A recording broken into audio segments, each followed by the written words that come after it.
Wait, what? Hopefully the mic works. Hello, everyone. First time in a long-ass time, isn't it?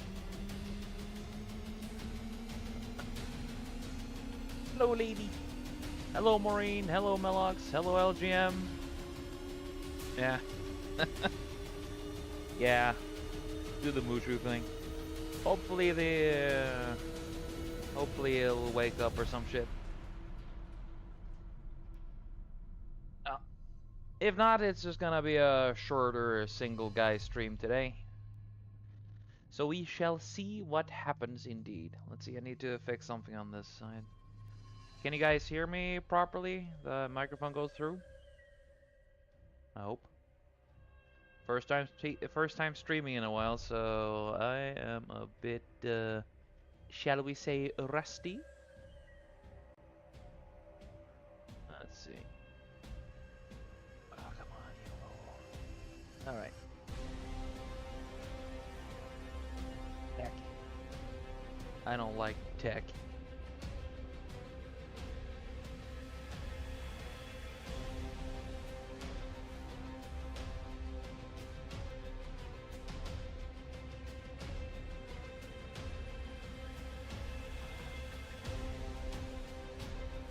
Alright.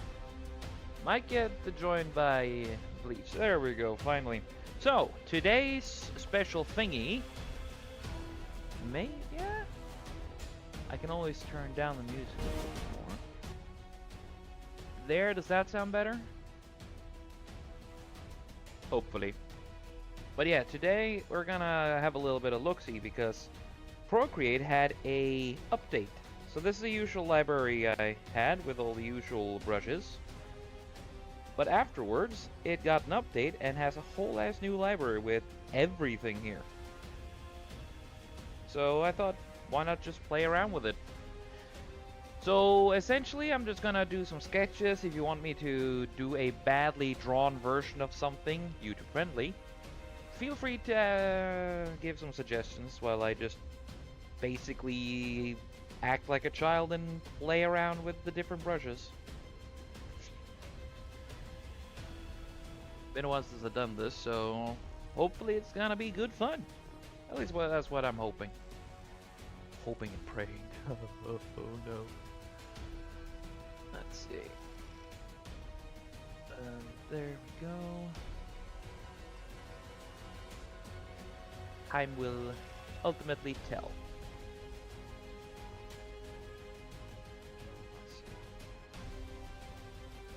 Now, does the dreaded disconnection happen again, or we shall see.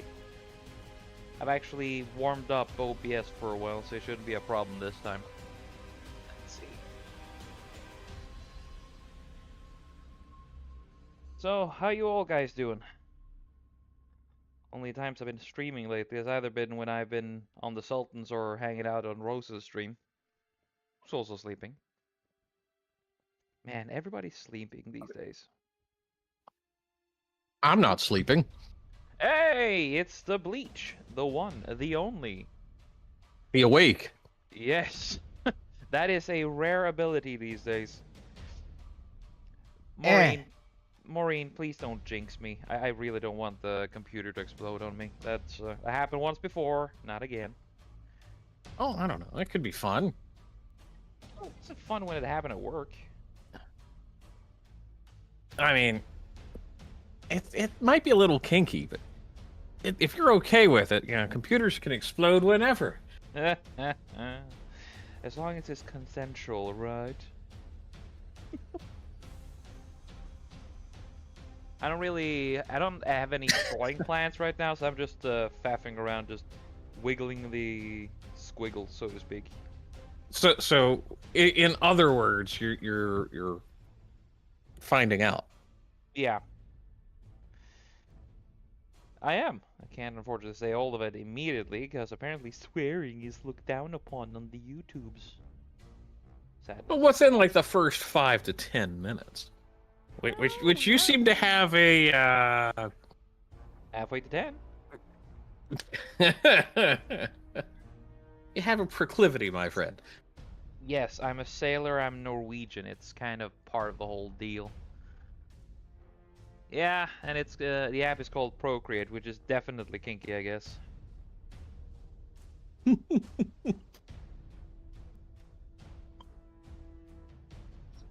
So, So, how you been apparently, doing, dude? oh, I've been doing. Yes, my side projects are coming to fruition. I actually got a delivery just today about of 5 more books. So Really? it's exciting. Yeah. I'm actually having trouble keeping up with the sales at the moment, which is a good thing. I mean, it's better to have too much demand than no demand at all. Exactly. Well, I don't know, yeah, Lady Linden's. That's one of the reasons why, um, a total blackout painting, aka Fat Dave and myself, are doing the Autists Circle, to really go dive into art. And I mean, it will always be kinky, but it's like respectful kinky, not weird degenerate. There's a difference there. So it depends on the thing, because I'm pretty sure that the Feast of Aphrodite is meant to be what it is. Yes. Pretty Although, obvious. well, it also depends on which version and which artist you go and look at. We covered Ruben's version, and it's a little more subdued than some of the other versions that are out there. So Imagine someone today making an artwork of that. It's pretty obvious. oh yeah, well, that's art is something where it should be inherently masculine, because that's basically who's done it through the generations. So all this like frou-frou art house crap, nah, this is a postmodern invention designed to humiliate and remove art from the realm of the right. Frou-frou? What do you mean with that? Frou-frou, it's like I guess it's mostly American slang for like limp, effeminate, effete. Hmm. Gotcha. Yes, see, you have something else to call your shipmates now. Hmm. I know a few people who can be called that. See? Both in and offshore. Just don't onboard them. Bit too late for some. Heyo. Uh, yeah, it's been some time. Again, I haven't been streaming a lot. Been having a bit of burnout. Been working a lot, and also just been procrastinating like a motherfucker. Congratulations. Thank you, thank you. I feel immensely good about that.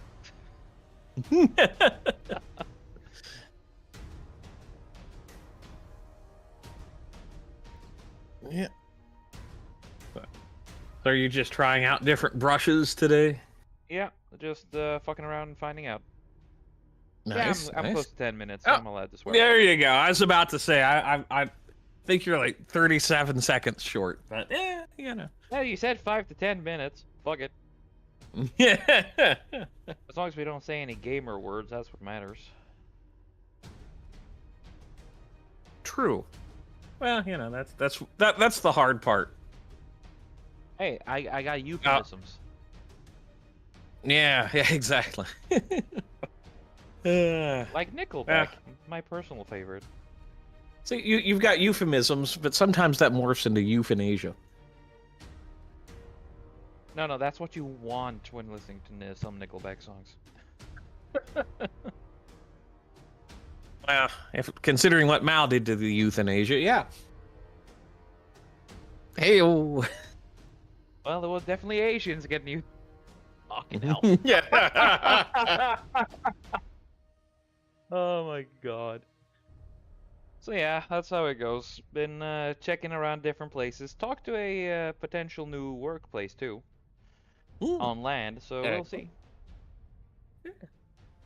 That's always a good possibility for you, sir. It is. Means that I will be more available than usual. I'll be the job I'm looking at, though they aren't doing a full open hire yet, but they have the potential for it. So I decided to try to get ahead, and I went to visit the kitchen, spoke with the head chef, and like, hey, just wanted to introduce myself so you have a face with the application. And I was like, oh, that's good. People usually don't do that. I appreciate that, sir. He was a really chill guy. So we'll see what happens in the future. It's I don't think I'm gonna get anything this year, but it might be a potential if they lease out something next year. Excellent. Yes, Jim. Trym might be forsaking the boat depending on the. It depends on the paycheck, and it depends on how sick I am of working on a on a station that doesn't stand fucking still. That, and when you spent 9 years dealing with French guests and Spanish guests, you kind of reach a point where it's like, swimming with lead weight sounds like a good idea right now. That does not sound like a fun time, but... Oh, it's funnier than dealing with fucking French. Like, oh boy. It makes you consider Austrian artist. Yeah. Anyway, back to keep your channel monetized. What? Nah, we're good. Yeah, I mean I'm as you see, if you're looking at the screen, right? Yeah. I'm having a little bit of fun with I'm currently now focusing on the pencils, right? And look at all this. All of this is new. Even even an own section for like street art, which Dave loved. I bet. Yep. and the names are kind of interesting. So you have Dusky, right? Then you have Lofty, which is small differences, as you can see. Yeah, but Oh, and by the way, it's so much more responsive than it used to be, and the feeling of just drawing it's just so good. This is probably the best update ever. It's fantastic. And even this part here, you see? Like, it's so easy to stay within the lines. Oh. Mm-hmm. Huh. Oh, yeah. And if I want to make it darker, I just apply some force. And suddenly, there you go. Well, that's cool. It is. It's so comfortable to use, too. I am... Like, I was kind of I was getting that... You know, I was getting Canvas in order to try to change from Canvas, from Procreate to that. And then this update comes along, and I'm like, oh, I want to keep this now. So I basically have the Canvas, and I'm already using that as a secondary screen. Like, whenever we do some kind of longer stream, I always use that as a secondary screen. So I'm still getting mileage out of it, too. So it's not really a wasted purchase, either. Huh. So, also I fixed the freeze screen problem. You know, the problem where I need you to constantly look at the screen to see if it freezes or not? And make sure it moves, yeah. Yes. You want to know how I solved that problem, Bleach? Throwing against the wall repeatedly? Oh, no, that was actually something I considered, but I used my near godlike patience. Yes, I have that. And I restrained that impulse, and then I took the video capture card. I pulled it out of the USB I've been using all this time, and get this, I plugged it in the other USB port. Do you have any idea how happy and angry I was at the same time? Like, yeah, it worked! Wait, it was that easy? Do you have any idea how freaking frustrating it was that I could have solved over a year of annoyance by just switching the fucking port? You know?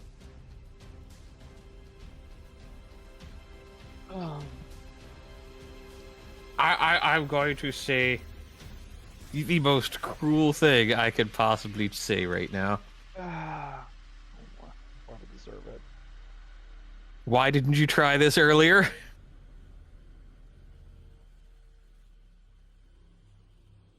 What suggested while I was beating my head against the wall? Huh? Because I didn't know your setup. It's not it. Oh, that's so yeah, we haven't I haven't had any screen freezing or anything like that. So far it's going well and it's moving for you as well. Though I need to see if I can solve the brightness issue because what you're seeing on screen now is much brighter, almost twice as bright as the stuff I'm seeing. Let's see. Something like that. This, when I look at the screen, right? If I turn down the opacity to 75%, that's equal to circa the brightness that you guys are seeing on screen. Interesting. So, like a solid 25% reduction in opacity, which is kind of weird. Yes, this is a self-portrait. If I was, what can I say without getting yeeted by YouTube? A dark dwarf, yes. A dark iron dwarf from Warcraft. There we go. With his poop knife. Yes, poop knife. Oh, by the way, yesterday, like, I do like war movies, right? And especially Norwegian war movies because they are far more. They're very grounded movies. Of course, if I want to watch like American war movies, always have a fantastic amount of action and good build-up. And generally, I like war movies. However, Norwegian war movies have. I love them because they're more paced, more calmer. They don't have the whole fuck yeah moments, right? Okay. So yesterday there was a movie called Blucher, named after the ship that was sunk during for the Second World War. I mean. Okay, not the general during the Napoleonic Wars then. No, it was the ship named after him, which was the first ship to try to enter the Oslo fjord and got wrecked by the. It was like April 40 or something like that. Yes, along that. I think it was April. And that ship, and it is a bit niche. It's a war movie if you want a more relaxed and well, at risk of sounding a bit artsy-fartsy, it's a bit deeper than that. They don't do any of they don't stand up, they don't have any girl boss moments, they take the entire thing seriously. And show hold on. You should not have a girl boss moment in a war movie. Exactly. Just saying. Yeah. They treat it with respect because there is a. You have the story is revolved around Eriksson, the colonel in charge of the fort, and his daughter is there as well because she lived with him during that period. But she never has a moment where she just upstages him or disrespect him because again, she's his daughter. And you get these moments where father and daughter just communicate through probably the most chaotic day in their lives. Mm-hmm. And it goes from, again, a day before the invasion, where you just have a constant build-up before the infiltration, because it wasn't as much of an open invasion. Right, they were... Yeah. Putting in like commercial troops filled with soldiers and shit like that. It was, but they also just glided in, hiding in the mist, right? And one thing I really liked about it is showing it really feels like a commentary against Norwegian politicians. Ooh. Oh yeah, it is, because here's a fun fact. Do you want to know which kind of party was in charge during that day? Social Democrats. Yeah, the Labour Party. And they, because it spends a lot of time to talk about how the colonel is constantly sending requests to, you know, build up the fortress, because the whole thing is the oh words I don't the know. Norwegian. Maureen is trying to distract us with saying an extremely pretty woman. And it's like, okay, yes. Aha, very nice. I do like women, but I'm not good at drawing them, sadly. Yeah, Norway. You can say we had a military in the same way to say that a kid in Africa holding a dirty cup of water has drinking water. Right. Well, I mean, my understanding of the Norwegian military at the time, much like many other, shall we say, peripheral countries that did not fight or have post World War One revolutions. It was kind of a, oh, well, we're good enough. It's almost a social club atmosphere rather than, Yes. at least for the officer corps. That's pretty much it. Though the older officers really took it seriously, and thank God for that, because Eriksson did take his duty seriously, while so many of his officers were really just afraid and second guessing. But of course, they didn't cower and scream at him. Mm-hmm. They followed the orders. Again, they were still soldiers and still somewhat professional. But it's clear that they are underfunded, understaffed, and had to fight off a German invasion that yeah, and it's just such a failure on a managerial level from the top down. Hmm. And the movie basically goes on, starting with Eriksson being called in for a review, right? A post-war review Okay. from 1946, in which, in our let's put it like that. They wanted to put all the they want to fight a scapegoat, Yeah. which of course did with Eriksson. Eriksson was pretty much just redeemed much later, but during that during that short time after the war ended, he was given a lot of crap for losing So, the so fort. Like, they tried to blame him for instigating the war. no, they didn't blame him for Is that instigating the war. They blamed him for surrendering the fort and not doing enough. oh? Yeah, like Ah. he didn't have enough people to man his two main guns, so they had to run into the kitchen and general staff and to get people from there. Hmm. Like, it's ridiculous how little he had to work with, and still he managed to sink the Blucher. Of course, the second attack Which was, yeah, right, but yeah, I mean the Blucher is just such a.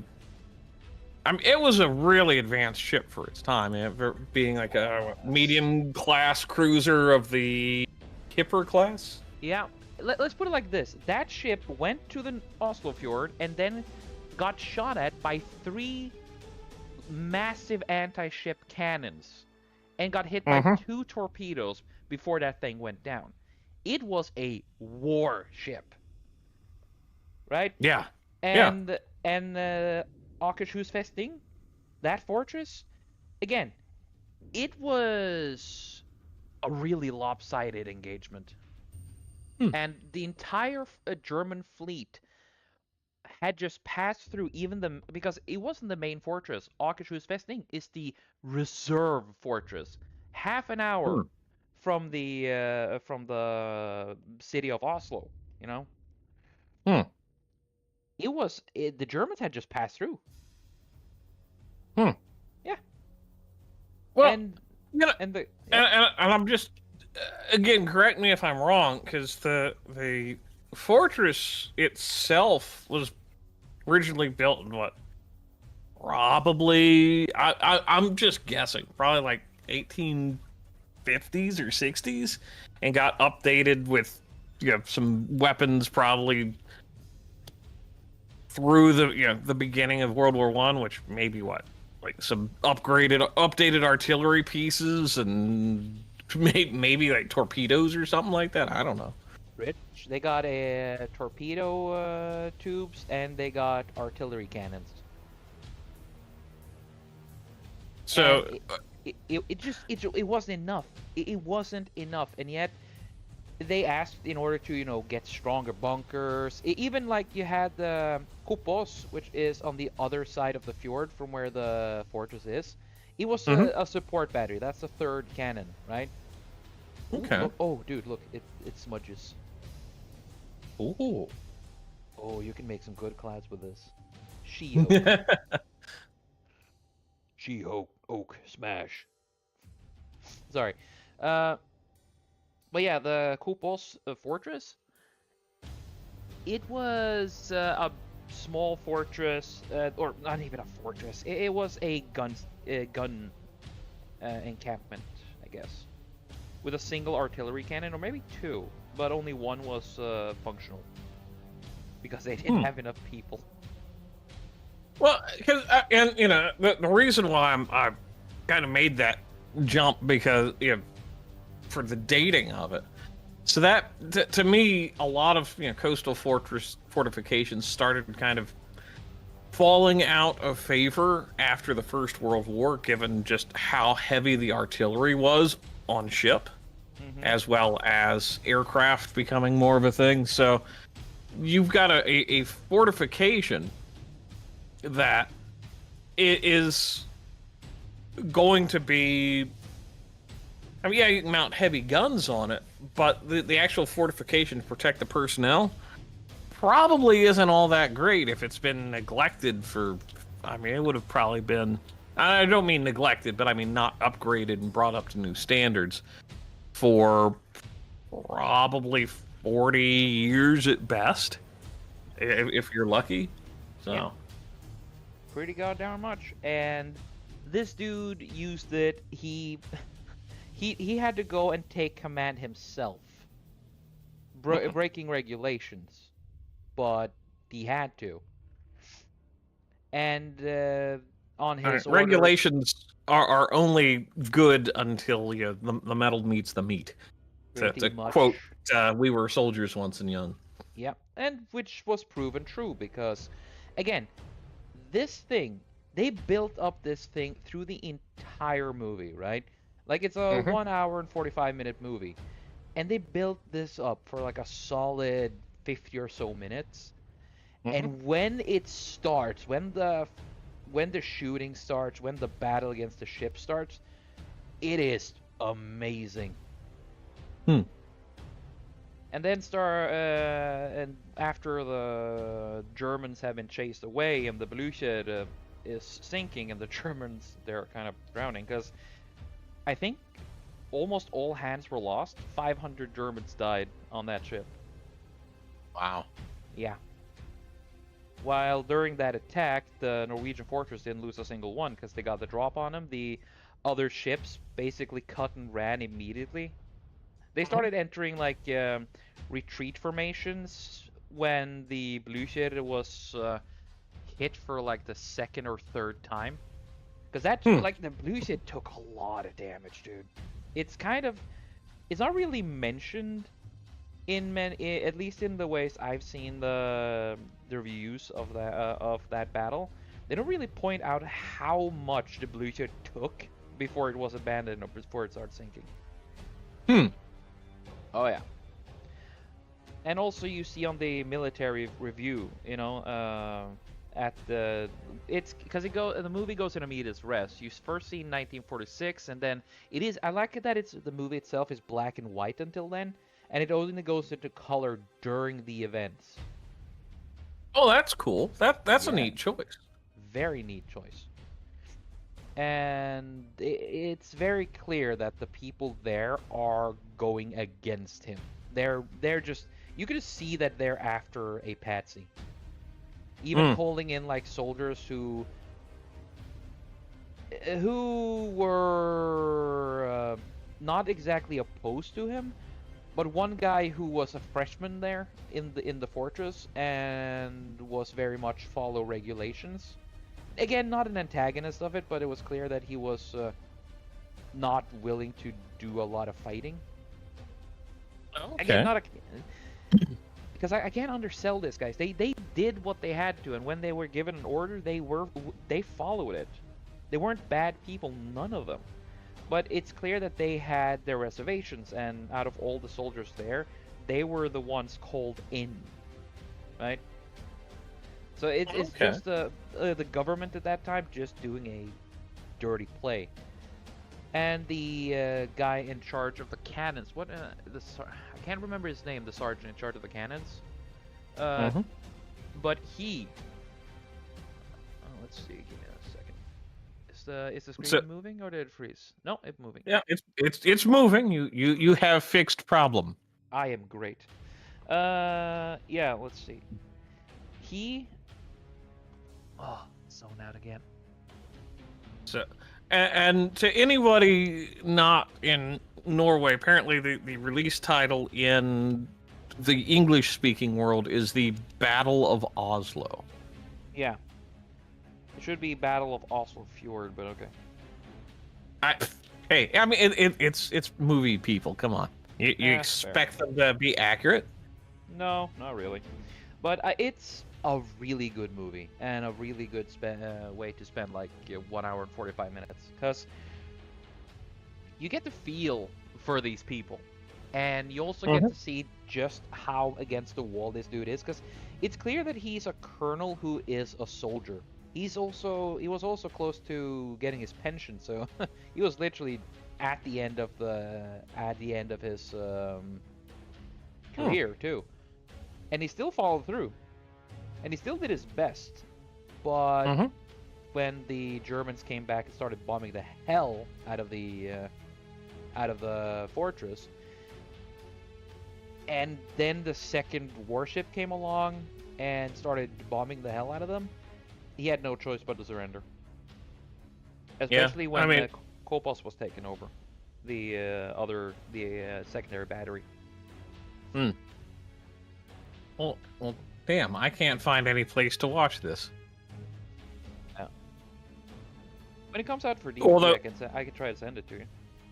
Well, didn't it just like get wide release like back in September? Yeah, I see it. It was released to the general public in like September 26th, so it's gonna be a while.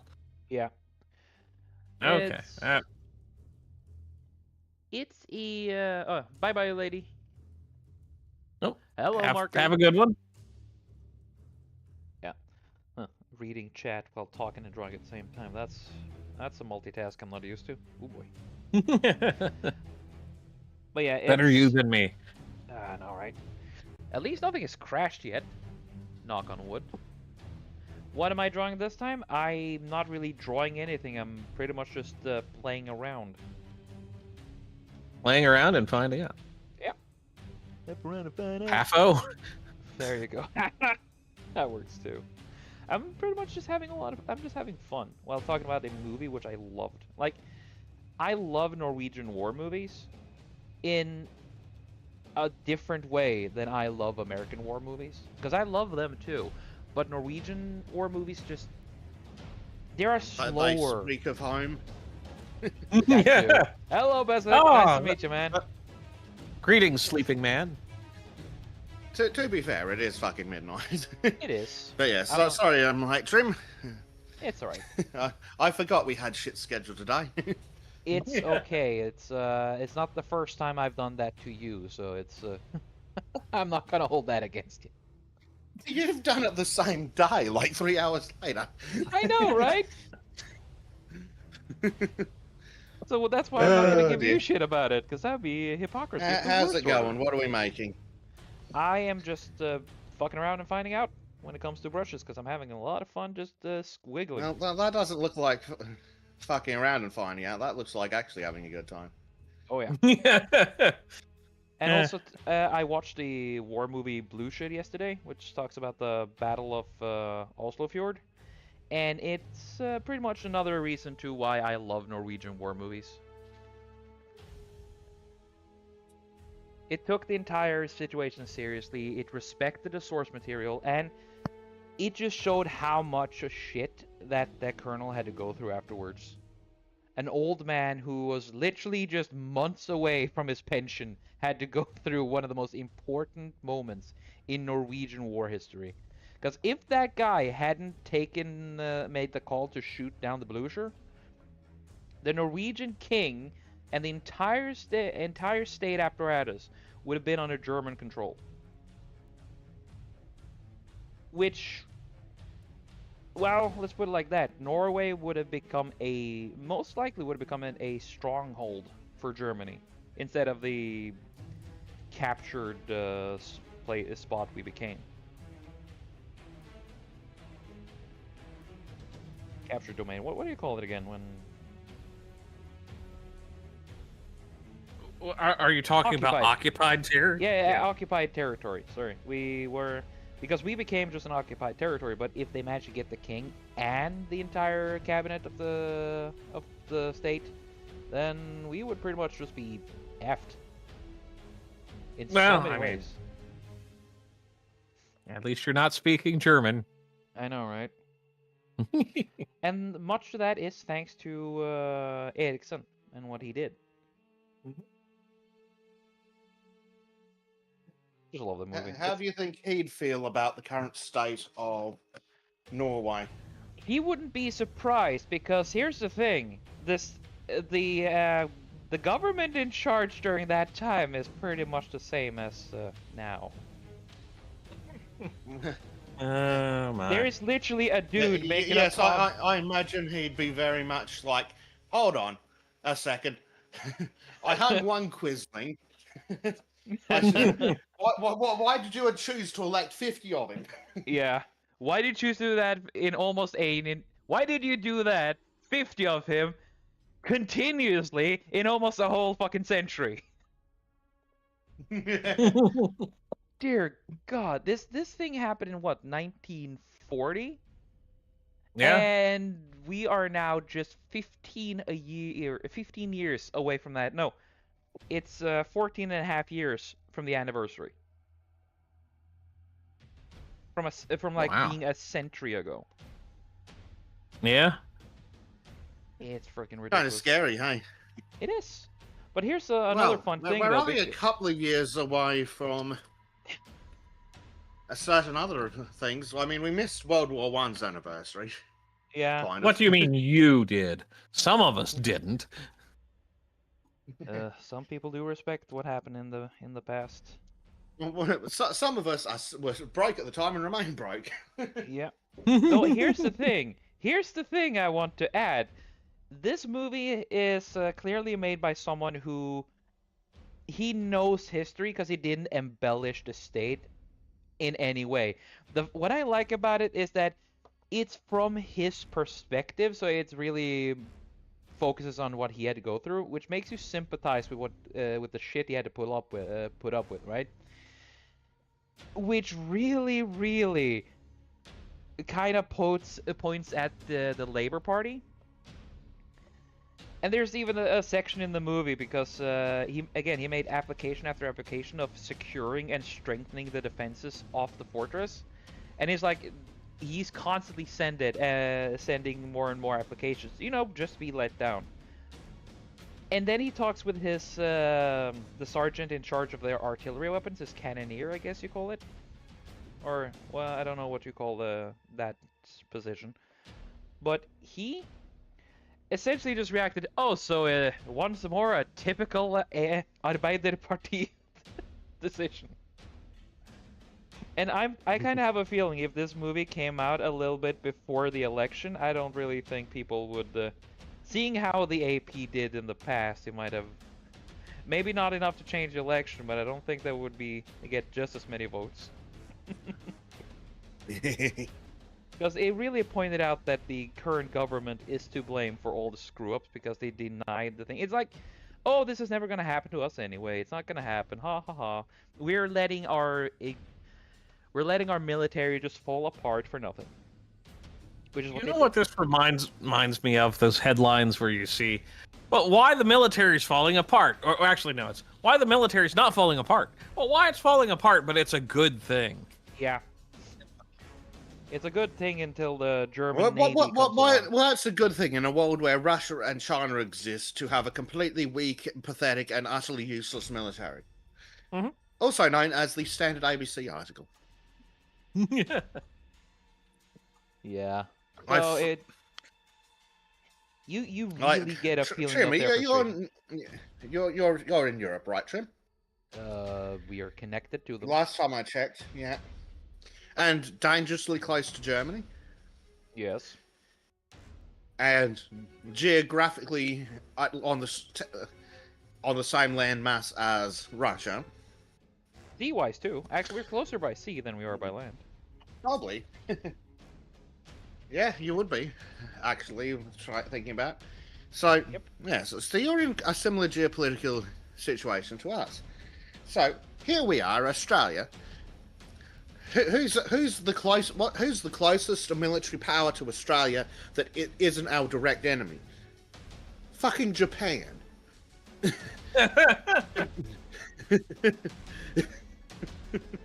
Yeah. Japan, who's technically not allowed to have a military, but we all know that, yes, self-defense force. Interesting. Please explain why your self-defense force has more and bigger battleships than my stupid fucking country.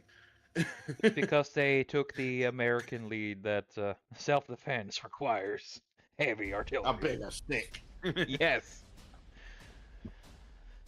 Oh boy. Now it's I really enjoyed the movie for many reasons, but it's generally just a good movie, and it's also it gives a little bit of a pointer at the ineffectivity and how every single government just wants to find a patsy when they're the ones to blame. Well, yeah. Yep. Well, my government likes to blame the military for doing the things that it told them to do. Yeah. Literally what happened to Ericsson. Isn't that lovely of them? Yep. Just tremendous. And then, to make things better, our government then proceeds to treat our veterans worse than America does. Yeah. That is... Oh, here's another one. During the entire thing, after the Butcher was sunk, they started getting news from the country, from like around the country, because the German invasion was calculated all over the country.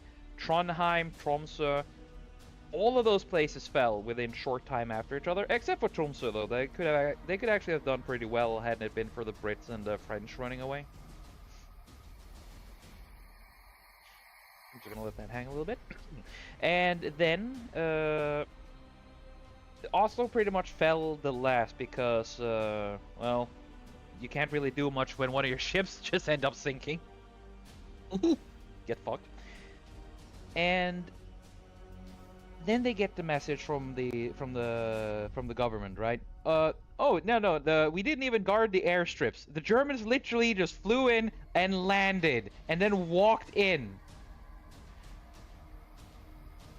Air superiority not even slightly challenged.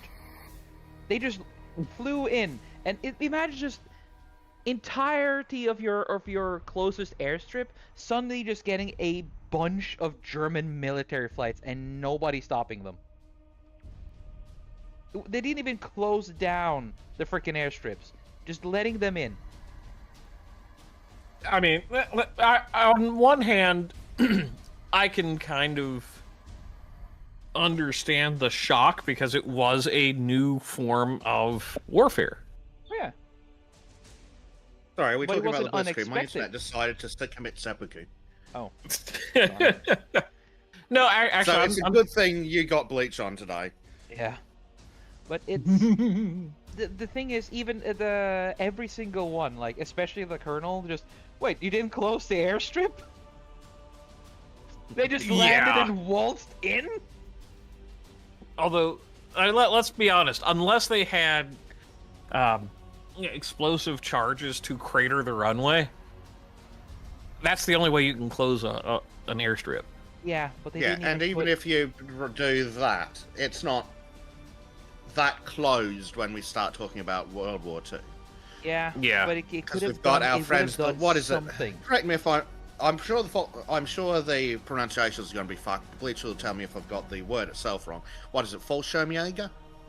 The Fallschirmjäger. Yeah.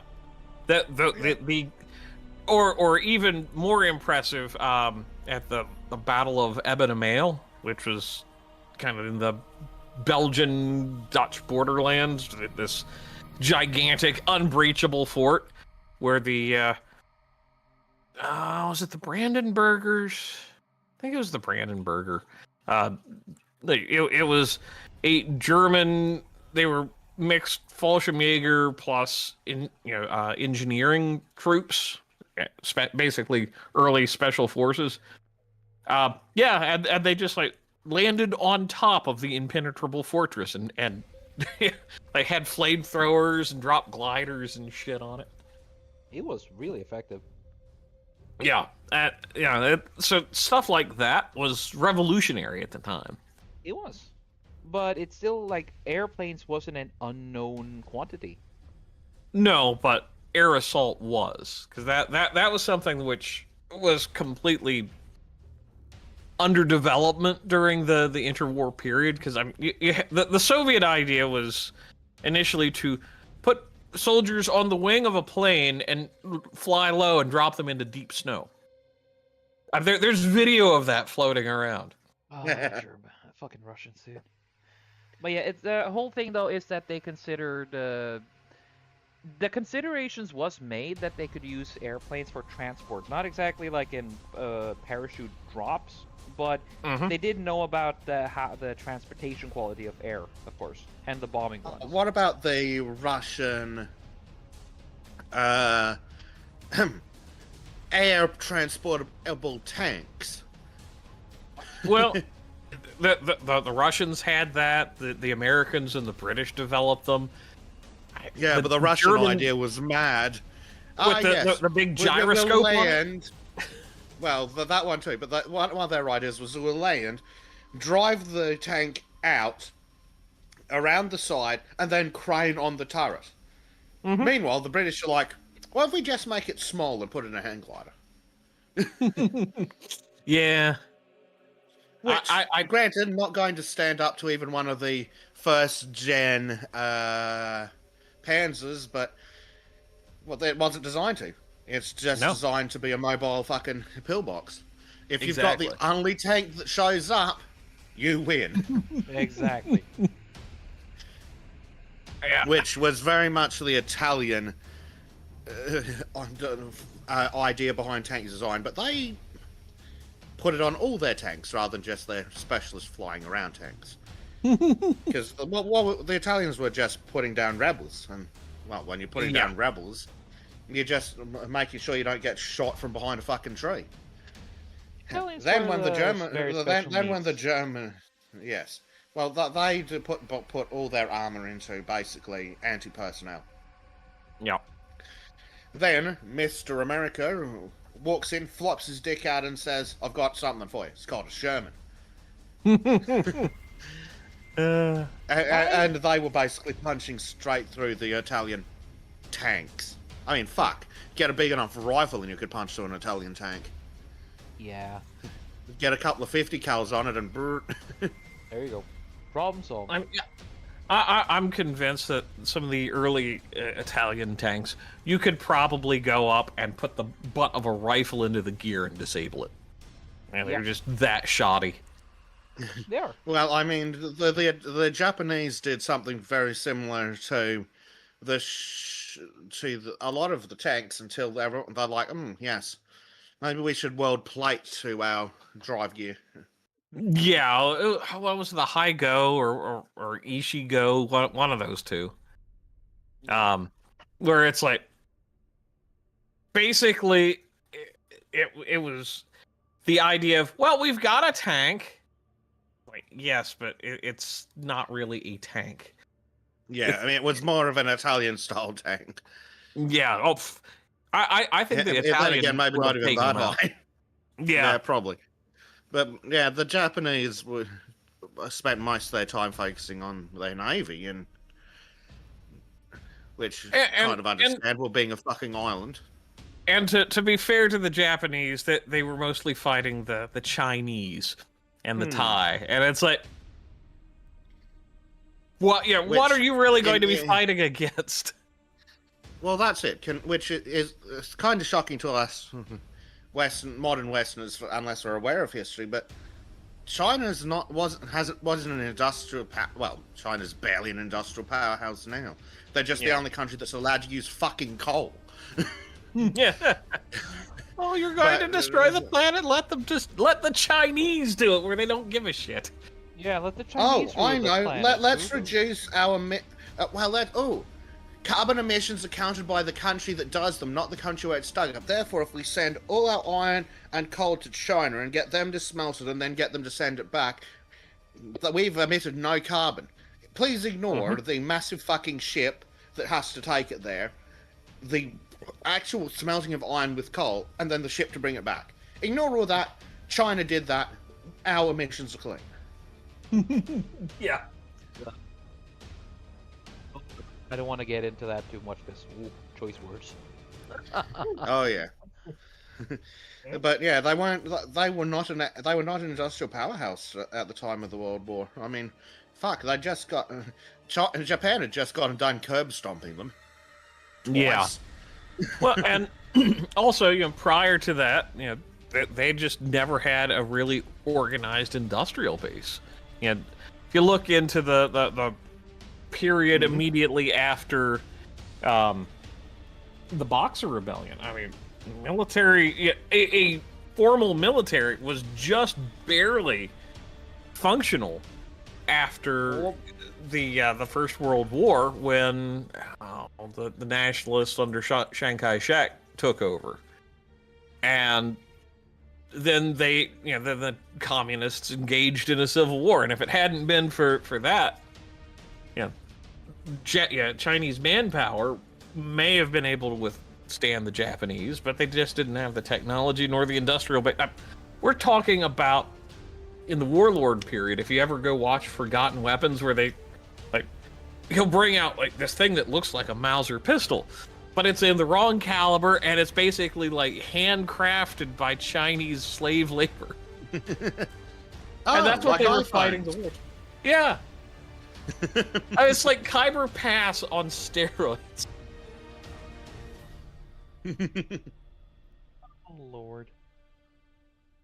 Yeah, we couldn't mean craziness. But yeah, one thing a lot of people forget is that China isn't just a matter of was an empire. China is still an empire because they subsumed so many disparate kingdoms. Imagine if the entire British Empire was on one landmass, and then didn't have a strong feudal system and military culture. Well, yeah, because I think that's one of the things about China that a lot of people don't understand, is they see them purely in terms of either an economic zone to exploit, basically like going pre-Boxer Rebellion, or they only see them as this communist nation still under Mao. And it's no, this is like the Chinese Empire. Back in the 1800s. There's Cantonese, and what's the other one?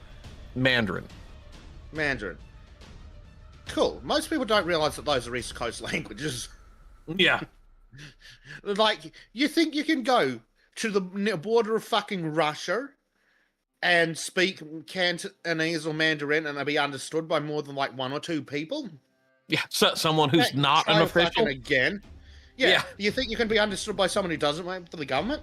Nice, yeah, try again. Yep. And China has a written language, a universal written language. They do not have a universal verbal language. They have the government language, but they don't have a universal language. Because they have it's simplified Chinese script, and then everything else is weird hybrids of it's wild. And I don't think most I think most of the audience here understand that, but like in the general discussion of what China is now, I think most people are lost. Well, that's it. China's really only had a universal government after the invention of the radio. Really. Yeah.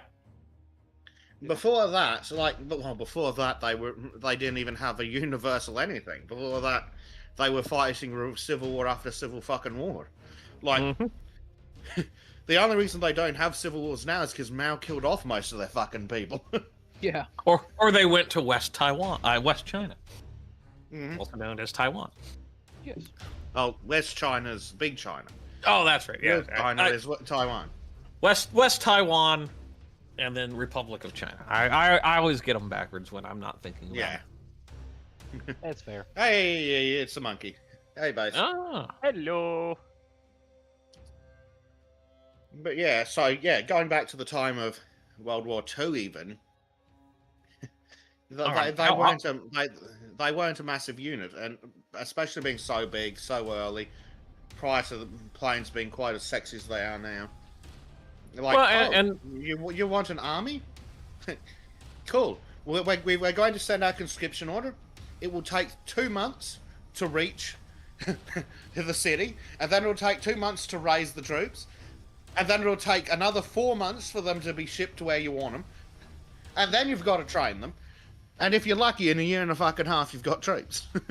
It's me. Do you want to know how this happened also during the movie? In Blue Shit, I just remembered. You know how Norway decided to send out the marshalling call? Oh, we're getting invaded, marshal the troops, right? By letter. Yeah. Yeah, because again, we Oh, didn't that's how have... you had to do it back then. Yes. It's so funny to think about how times are different. Like, you have instantaneous communication nowadays, and back in that day you didn't. No, back in that day you had the telegraph and some radios. But keep in mind, though, that Bleach and I can go on autistically about radios for hours, and that's modern radios. Yeah. Like, nowadays, though, you can give any... It's cheap enough and simple enough that you can give any idiot a radio, their own radio. Like, in the military, yeah, every Tom, Dick, and Henry gets a radio. But back in 1940... yeah, you might get a radio at the company level. Yep. And then everything else was messengers, smoke signals, and whistles. And it's And at also the company interesting. level, there'd be like 2 dudes whose only job was to keep that fucking radio going. And they'd be the busiest motherfuckers in the army. Yeah. Well, it's interesting. By the end of the war, they'd started figuring out miniaturization just enough, so you get the original walkie-talkie or handy-talkie that the Americans developed, and then the Dorette by the Germans, which was still in 2 parts. It's like it had a battery pack and then a radio pack that actually go on your chest. So you had to have this thing on the. Like in some of the World War II movies, where you see the backpack with the phone handle on top. No, And that's a prick series. Big one. No, I'll find a picture of a Dorette. You'll have to, because they must have been pretty rare. But like Extremely. at the start of the war, a message to everyone listening. If you're wondering what Bleach is searching up, I can't show that on stream because I don't know how. So you gotta Google yourself. Sorry. Yeah. It's called a Dorette, spelled Dorette, or Kleinfunksprecher D. Of course. Oh my god, the Kleinfunksprecher. Oh, really? Germany? What does that mean, Germany? You know, Norway, you're talking about the walkie-talkie, right? Ah, yeah. Yeah.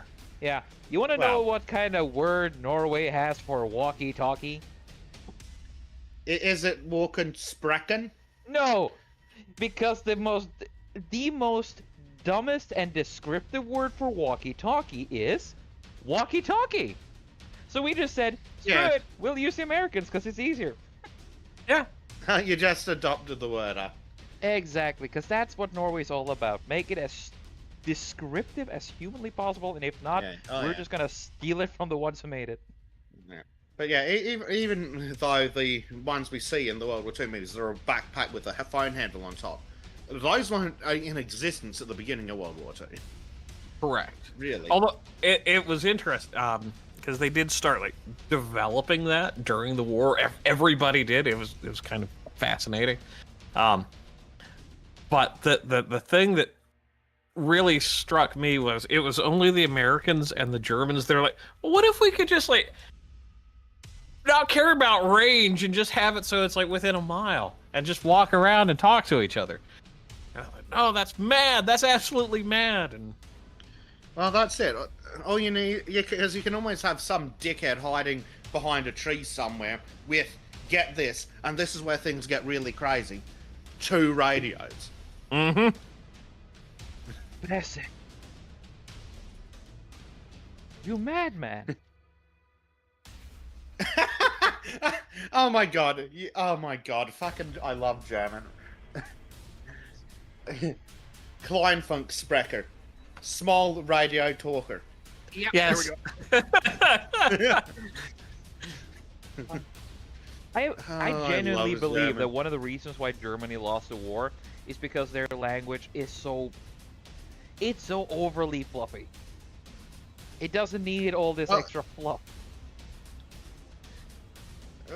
I don't know if fluffy's the right word for it, but it's like it's nearly as it's even more literal than Norwegian sometimes, because people love to famously say, "Oh, Germany has a word for that." It's like, no, Germany has a paragraph that they remove for the spaces from, and they're pretending it's a word. Yeah. That's not a word. Yeah. Yeah, that's the one I was thinking of, Bleach. It's such an ineffectual language because you need so many words just for one thing. It is ridiculous. No. Well, no. You take so many words to be overly descriptive about what the thing is. Yeah, you're very literal about the naming, and then people will just name it something else. Like, what do you have? You've got things like the MG, pick your variant, and then you've got, that they actually read out the full fucking designation, which is like, what is it? Like machine gunner, fucking, I don't know German. I mean, something dry. Yeah. So if you want to get really into the weeds, look up German military abbreviations. They do abbreviations. Oh, they're crazy. I mean, they're basically like full words. Yeah. Yeah. Wasn't one goes like, you want to talk about things like or something? There's one that is really, really just. I don't remember if it's a tank or a jeep, armored tank or something. Yeah. No idea. Here's one for you though, Trym.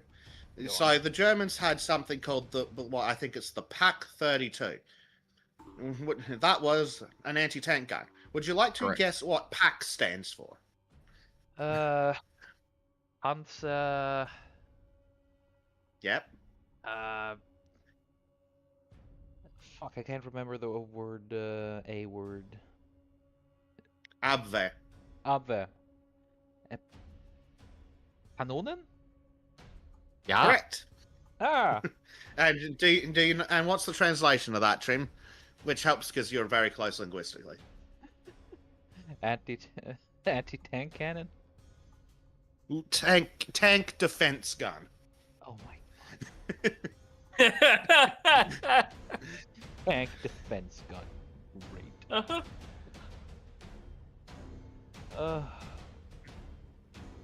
Germans are fun, but they got such a strange language. Like, it's so similar to Norwegian and English. There's so much, but they just... Again, that's what I mean with them being fluffy. There's so much extra in it that is unneeded. Mm-hmm. I mean, all right. So, and I'm going to butcher this because I have not tried it. Schleichpatrole. Would you like to know what that means? Schleichpatrole. Patrole makes me think of patrol. Correct. Yeah. Schleich sounds like schleik, which means lick. No. Is it like fucking Snow Patrol or something?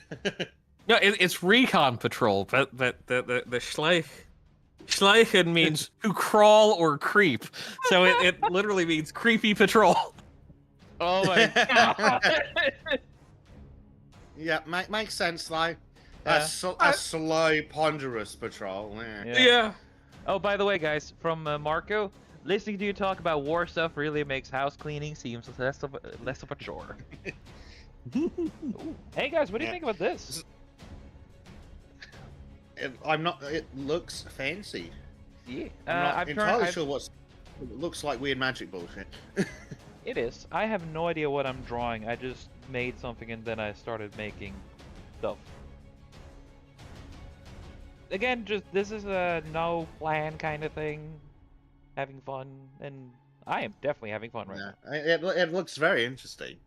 Thank you. It looks like someone's summoning a fucking portal in the middle of a desert and there's lots of lightning for effect.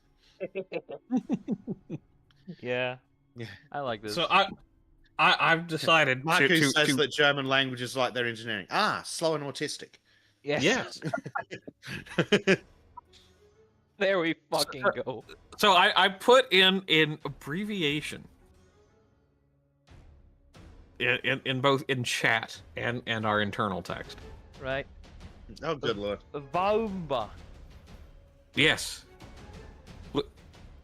That is technically a abbreviation or shortening for this. Okay. Any Is it going guesses? to be longer than the actual thing? No. Oh, yes. Vaumba. Oh. Come on, Trym. No, it's my brain doesn't even let me try. It's too much shit. Waffen und Munitions Beschutzengamt Weltling. I'm butchering it terribly. What it means is Munitions Department Administration. Here we go. Oh my lord. Oh, Yeah. Honestly, I'm really happy with That this is one. the abbreviation for that. Yeah, that's fucking Mhm. ridiculous. Jesus Christ, Yeah. Germany. Why are you like yes. this? Mr. Bleach has posted a picture of the American handheld radio. And like, yeah, that because Hollywood has their aesthetic styles, so you can immediately look at it and know what war it's set in. Yep. That's more like Korea, Vietnam. Depending on how retarded the director feels. No. like. Actually, that is not from a movie. That is I from know, a it's not from a instruction movie. manual from 1944. Yeah, that obviously that's from the instruction manual. But I'm saying that if I saw it in a movie, the Oh, director's yeah, yeah. probably inking Korea, possibly Vietnam, depending on what's wrong with him. Or Vietnam. But yeah.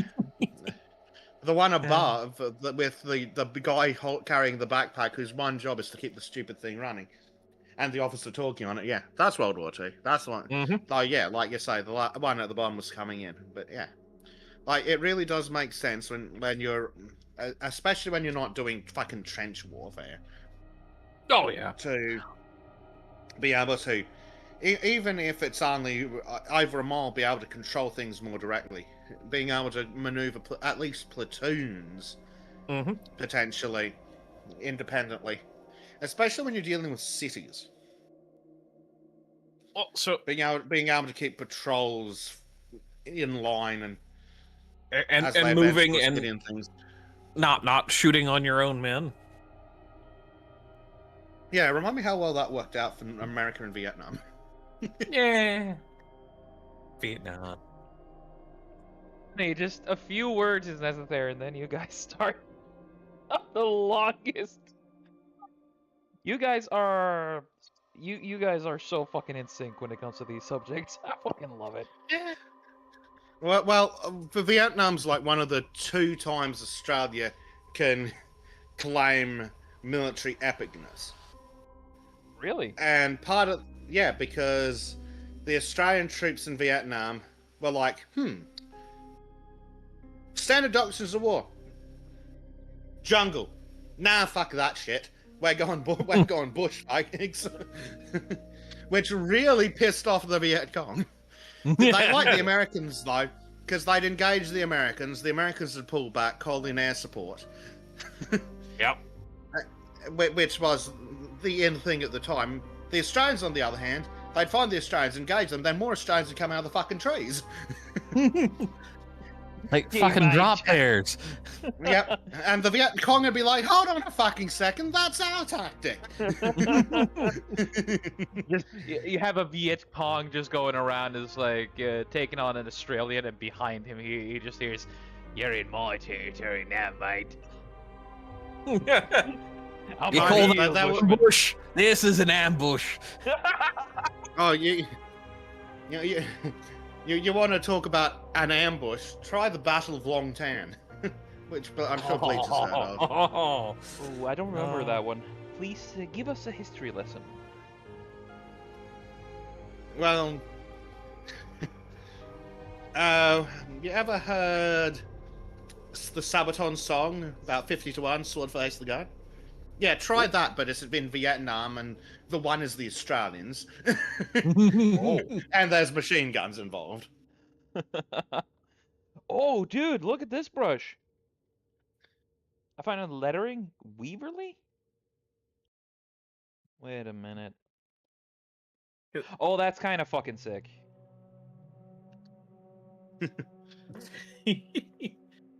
Oh, that is cool. Trym's having fun. I like it. Yeah. Sorry for.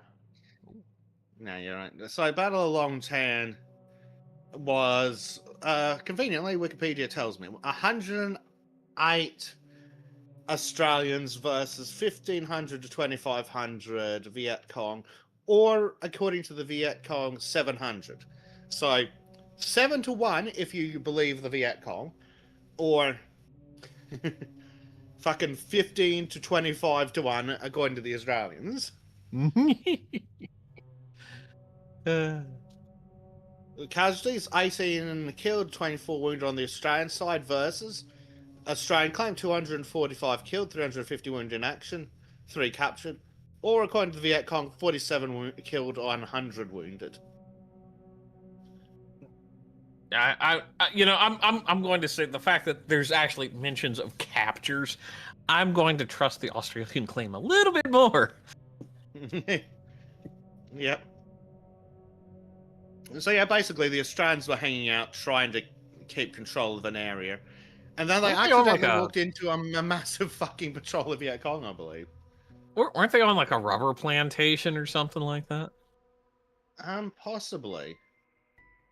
I always associated Long Tan with a plantation. I don't. Yeah, that might be because of the movie. There might have been a plantation patrolling east of Nui Dat. Yep, and yes, I know how to pronounce that thanks to a song.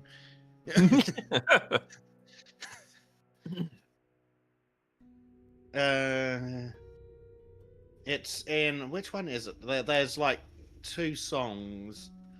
I think it's which one is it? Fuck, I can never remember the name. But it was. I was only 19, I think. Oh God, By help Red me! I was Gum. only 19. Yeah, I think they talk about Nui Dat. That's a song actually I heard because of World War Z. Yeah, not surprised. But yeah, apparently that song references a bunch of stuff Nui Dat. Yes, rubber plantation. At 7:05, the depleted company reduced to a single platoon and company headquarters continued the search east as far as the edge of the rubber plantation. They located several weapon pits in the firing positions of mortars that had been annoying the shit out of them. Mortars doing what mortars do. Yep. Now, the downside to mortars is you kind of need to move.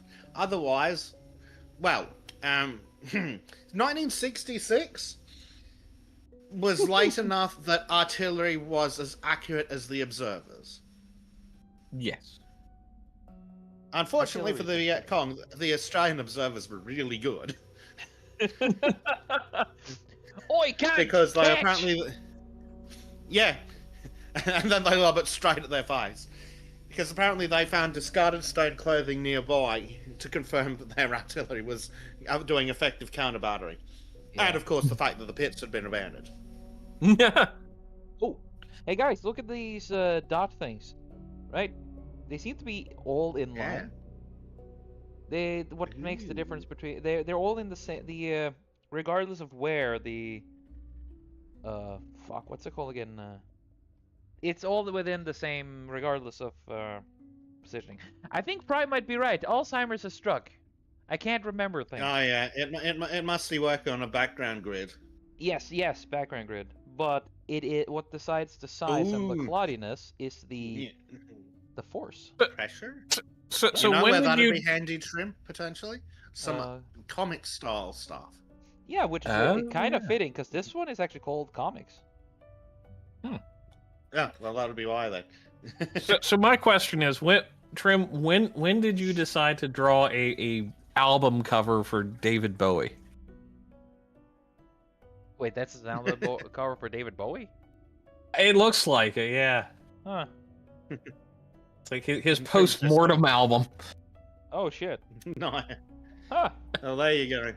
I guess I just got it. Oh, dear. So, yes. So, in Battle Along 10, the bits that's particularly interesting is that, so after finding this mortar area, they continued looking for the Viet Cong. Then, the worst thing happened. They were successful. They found them. Yep. 11 platoon, they call them, found a bunch of stuff. Poor little Viet Cong. Aw, so cute! So there's a lot of narrative stuff, but eventually at one point 11 platoon got isolated, and then began the bit that gets put in the movies. It's a platoon versus a massive... A platoon versus a company, essentially, of Viet Cong. I think it's like a company. I was right, yeah. 11 platoon engaged from left, front, and right. Became the Viet Cong forces from the platoon, at least company size. Supported by heavy machine guns, they launched a series of assaults against 11 platoon, only to be held off by small arms and artillery fire. As the fight continued, whoever was in charge realized a single artillery battery was insufficient and requested a regimental fire mission using all 24 guns of the 1st Field Regiment. The Viet Cong continued their assault, surging around the flanks of 11 platoon. The strategies responded with controlled small arms fire. And you'll see that in the movies too, when they're starting to go into ammo conservation.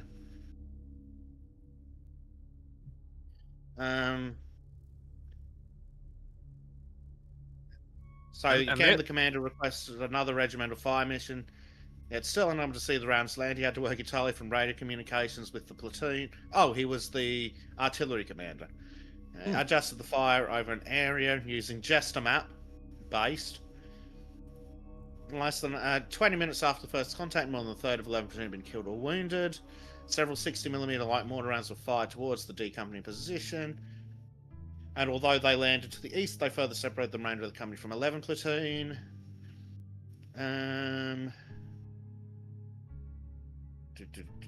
Called for artillery support. Shortly afterwards, one of them was shot and killed after he raised himself to observe the fall of shot. And that was the platoon commander down. Someone else took charge, directing the artillery fire. Unable to extricate itself, 11 platoon was almost surrounded. Taking casualties, running short of ammo. They radioed for assistance. soon after the aerial of the radio was shot away and the communications lost. Whoops. They requested an airstrike to deal with the mortars. In response, the artillery commander organized counter battery fire from the American 155mm self-propelled howitzers, which got them because the Americans are there. Yep. Yeah, you know, we try to support our upside down friends. You like the land down under. Yeah. So, you know, so they were what, probably L1A1s, or would those have been L2A1s at that point? I'm not sure, but apparently there were Owen guns involved. Oh, that's awesome. Holy shit. The This Owen was is like just so fucking weird. It's great Yeah. though. Yeah, but the Owen is literally as simple as you can get. And holy shit, Trym! I've been looking away. That looks fucking awesome. Wow. It's basically But yeah, Hollow Knight. yeah. I thought the art style looked like that, but yeah, the Owen gun's like literally as simple as an SMG can get. Is tube, stuck magazine on. Hold on. I think the Owen's the one where they stick the tube on top. Yeah, that's it's almost a gravity feed idea. Yeah. Which, that's the part that always Big- weirds big- me about the Owen. Because the British have the Sten, I think it is, which has the tube on the left. It has the magazine on the left. Yep. And then there's the Owen, which has magazine on top. But they're both just tube. Mm-hmm. And I will point out that for the government, that the guy who invented the Owen gun did it in his fucking garage on his own. Isn't it usually the So, best inventions? Your there bans that- are going to be really effective. Mm-hmm. Yeah. But yeah, we'll make it illegal to sell guns. Okay, cool. You like to point out that one of the most effective submachine guns was built in a guy's garage, but we'll ignore that. Oh, Besek, Wait, Besek, soon you'll get the message that we cannot allow you to have garages because they're dangerous for public health. Oh, I'm sure you'll require a license to go to the fucking hardware store soon. Sucks to listen to Weird Al. Then, I So, guess. going back to the Battle of Long Tan, 10 Platoon was approximately 200 meters to the north, and they ordered it to move up on the left of 11 Platoon to relieve pressure. They dropped their packs, advanced, came over a small rise, observed 30 to 40 VC, firing on 11 platoons. They attempted to outflank them. They advanced to close range before dropping to their knees to adopt firing positions. 10 platoon engaged them from the rear, hitting a large number, breaking up the attack. As the VC withdrew, they pushed on. Shortly after, they were engaged on three sides from heavy machine gun firing tracer from the high ground of Nui Dat. So they actually specified the feature. So if we were looking at the maps, we could tell. Wounding the signal and damaging the radio. Now also without comms and still 100 meters away from 11 platoon, 10 platoon moved into a defensive position. Finally, a signal arrived from the company headquarters with a replacement radio, having moved 200 to 300 meters through heavy fire as he tried to locate the platoon. Killing 2 VC with his own gun on the way. There you go. With the wounded starting to arrive back, and communications restored, they were ordered to pull back under the cover of artillery. So, a bunch more stuff happens, but there is a particular event in here that happens in here that I'm just going to see if I can find so I can read it out.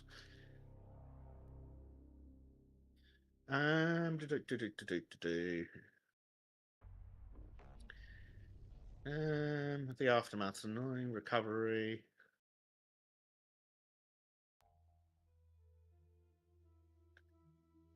That's... Wait.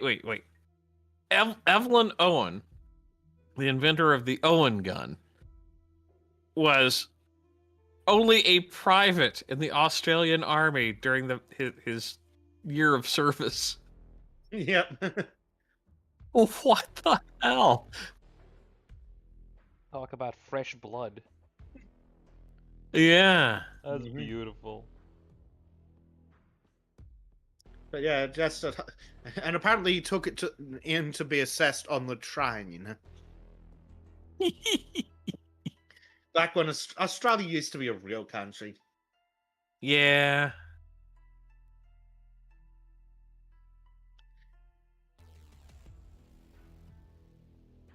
It's just such a shame that the prisoners were revolting too much and then took back over. I'm pretty sure that the prisoners were the one who was screwed over. It was the Yeah. prison guards who was. Fair. Maybe too much. There we go. So, skipping a bunch of stuff. Confident that the rest of D Company would be attempting to reach them, but unable to see how that might occur, Buick requested artillery fire onto his own position, despite the danger this entailed. The artillery Is that commander what's called refused, but danger after close? confirm... Yes, in fact, that's the name of the movie. Wait, fuck! I've But seen I this believe... movie. Yes, you probably have. I believe danger close is actually an American term, though. It is, yes. So, yeah. The artillery commander refused, but after confirming how fucked they were, he was able to walk the artillery in closer. Landing 50 to 100 meters to their front, the artillery detonated among a large concentration of Viet Cong troops, destroying the entire assault lines they formed up. And then, finally, 3 US F-4 Phantoms, which are sexy-looking planes, by the way, arrived on station for an airstrike. Nice. And, yeah, they basically fought all fucking day. And, well, Mr. Pyrrhus would be proud. But the Australians absolutely kicked the shit out of the Viet Cong. With help from the New Zealand artillery. Again, I don't know why the fuck Australia or New Zealand were there in the first place, but kicked ass and took names. Yep. Yeah. Vietnam's always one of those wars where it's like, I don't understand the political will of the time to either get involved and be so feckless or get involved at all. Like, just go and win a fucking war or don't just oh, we're doing a peace action. That's been the problem since the end of fucking World War One. If you're gonna win, do it fucking properly. Yep. Because what caused World War Two? They didn't finish World War One properly. Exactly. Well, let's be honest. The Americans should not have entered the war at all, and Woodrow Wilson should have fucked right off. And we should have never done the 14 points, and we should have let the Kaiser win. You won't hear me saying no to that. Exactly. Who needs France? Exactly. Well, the funny part is, to punish the French, they would have probably let France be independent. Oh, France. We gave you your independence, and look what you've done with it. hey guys, look at this. Ooh. Oh, interesting. Okay, so if I just push down, it becomes like this, right? But if I push down and move, let's see. I can't do it. Okay. If I push down and okay. Fancy. Oh, and it's all Look, responding. wallpaper. And it's in the same grid. Yeah. But if I move it as I put down, it gets the smudge. Very Nice. interesting. Huh. That's very useful. Yes. Creative. Shining bronze, rain check. Namaki says if Germany had won World War One, Finland would have become a monarchy. Yet another reason we should have just we should have joined the World War One on the side of the Germans. Yeah. Fuck France. Then we could have had Normandy. I do love Normandy. It's a Was it's there a a problem? Go back in time to World War One, convince the British to do a deal with the Germans to get Normandy. Yeah, a genuine question, guys. A genuine question from a not expert. What was the problem with Germany in the First World War? And they were winning. Yeah, they weren't losing fast enough for the British or the French. Yeah, because That was the real problem. Yeah, because I'd say the Second World War was more. It was more obvious which side was a good and evil, because socialists. But in the first one, it was just. Well, in the First World War, everyone was the bad guy. Yeah. Yeah. There were no good guys in World War One. Though we generally think of the British as the good guys, though. Why? So I read an interesting. It was a study on some of the recovered documents of the Russian monarchy. So there's gaps in them, and some of the immediate aftermath of the assassination of Franz Ferdinand. And there was almost this tacit implication, and again, it's been a while since I've read it, so I might not be remembering all of this correctly, but had Austria-Hungary launched an attack almost within the first 2 weeks, there was a mood in Russia of just let it happen. And then it was after some time had passed, and also the appeal to Germany to back Austria-Hungary. That's when it's like, oh, okay, well, this is going to be a total conquest, not a regional war. And then that's when all the other pieces started moving. But it was interesting that there was this brief time period where war between Austria-Hungary and Serbia was seen as justifiable by outside forces that would later go and use the alliance with Serbia as a reason to activate their militaries. Yeah, that Prime brings up an excellent point. It's that fucking treaty that really did it. Oh, Because Versailles, the French because the French were so fucking salty. Yeah, it's like no wonder the evil mustache man was able to convince the populace to stick it to fucking France after that France was basically entirely responsible for the economic state of the fucking area. Yes, we would like all of your money. Don't worry about spending any of the taxes you take on your citizens. Give it to France. Or whoever. Yeah. I mean, how Germany didn't finish paying off its reparations until 9 years ago or something like that. Mm-hmm. I used to have the article crazy. saved, and yeah, it's like, okay, this is kind of unnecessary. Also, more interestingly,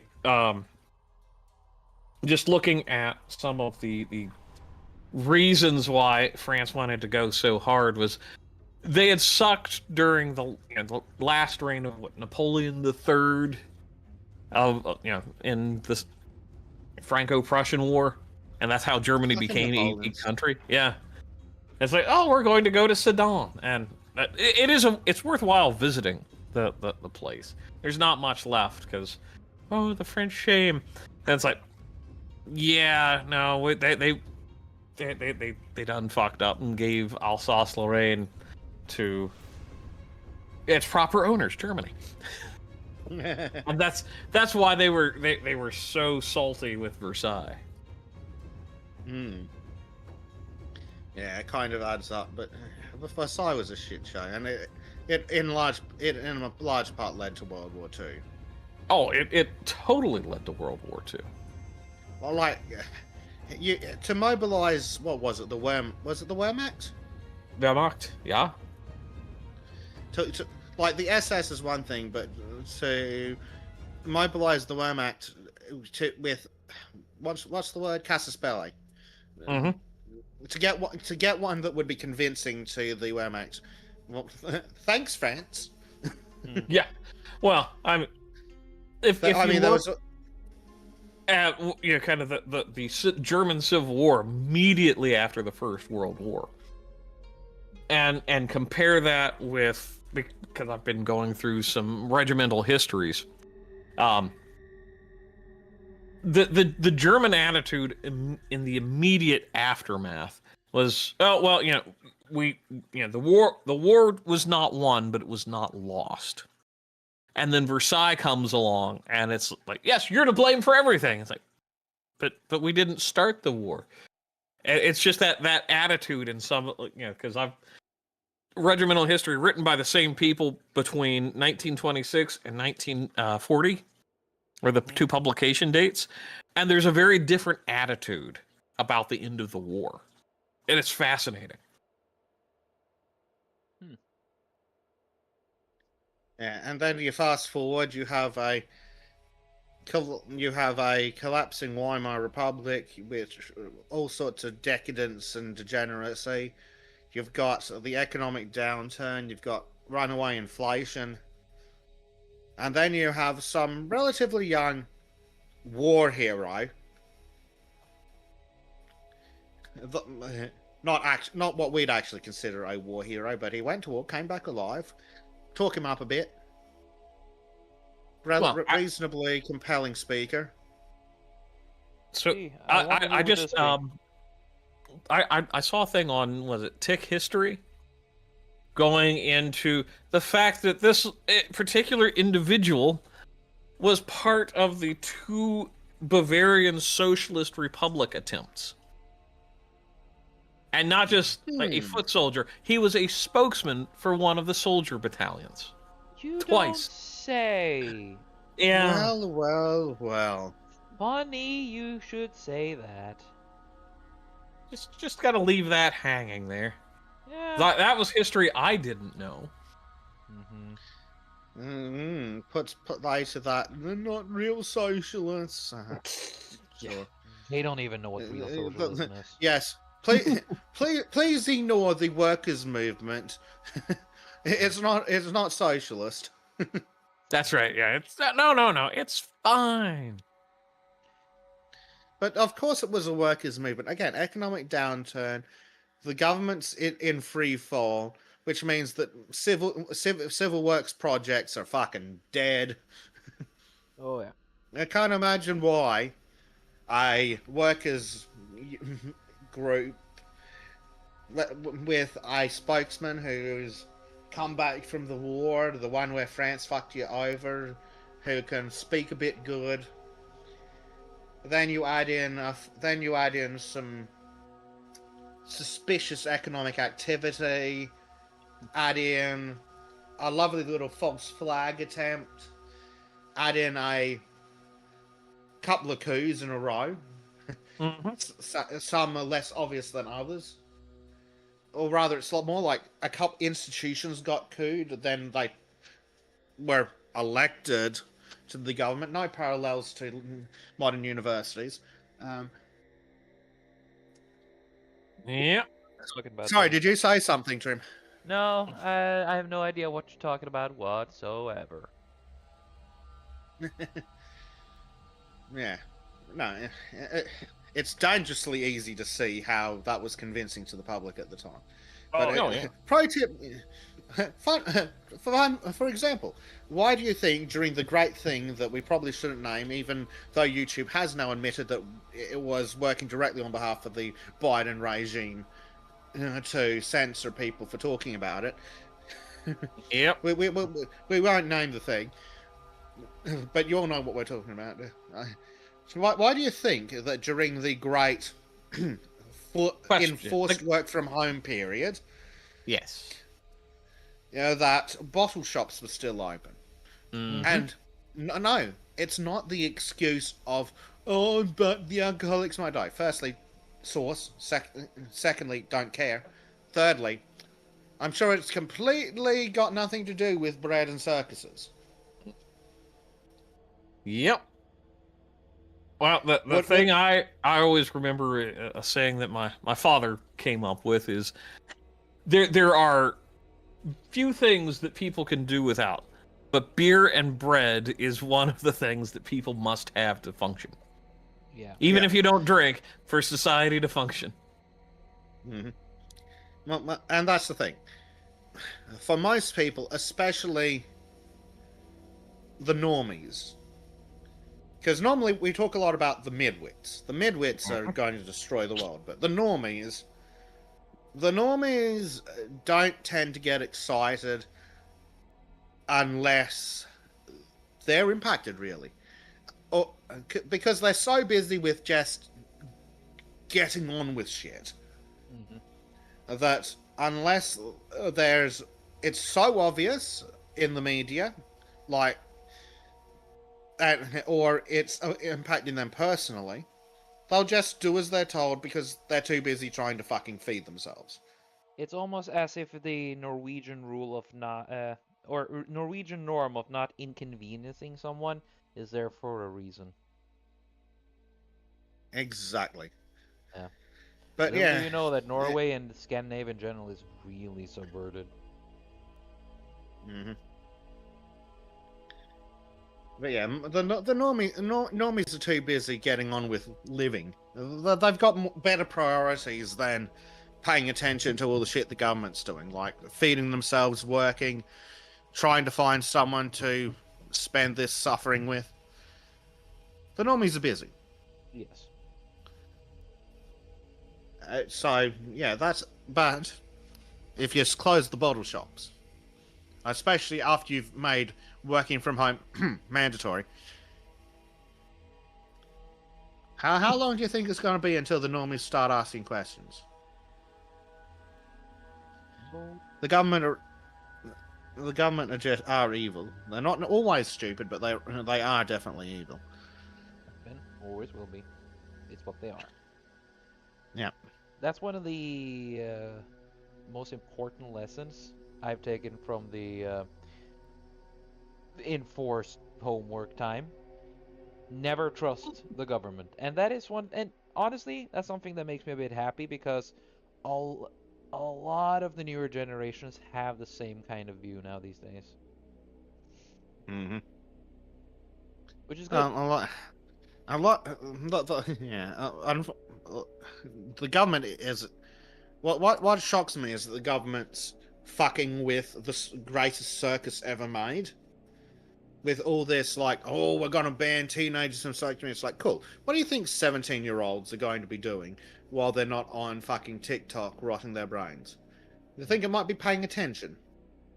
Though that is basically the government's nature working against it because it cannot help but overreach. It is built into it because it needs to progress everything it does. So it is just inevitable. So much for not being political, but hey. Hmm.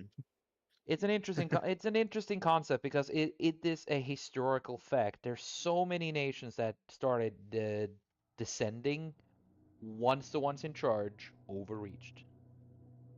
It is Yeah. natural to them. As natural as it is for us to breathe, they need to overreach. They can't live without it because constantly seeking and needing power. More and more power. Always the same.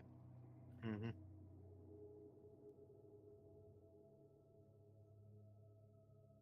Because things that doesn't have to Hey. focus on things that doesn't have to focus on its own immediate survival always seek growth. Hmm. But yeah, I found Dave. Hey Yep. Dave, It, he's my we we favorite we be Nickelback. we be down to jiggles. Yeah, we be jiggle-aggling. Yo, how you doing? How's cracking in the house, yo? There we go. No idea what I made, but I'm having fun with it.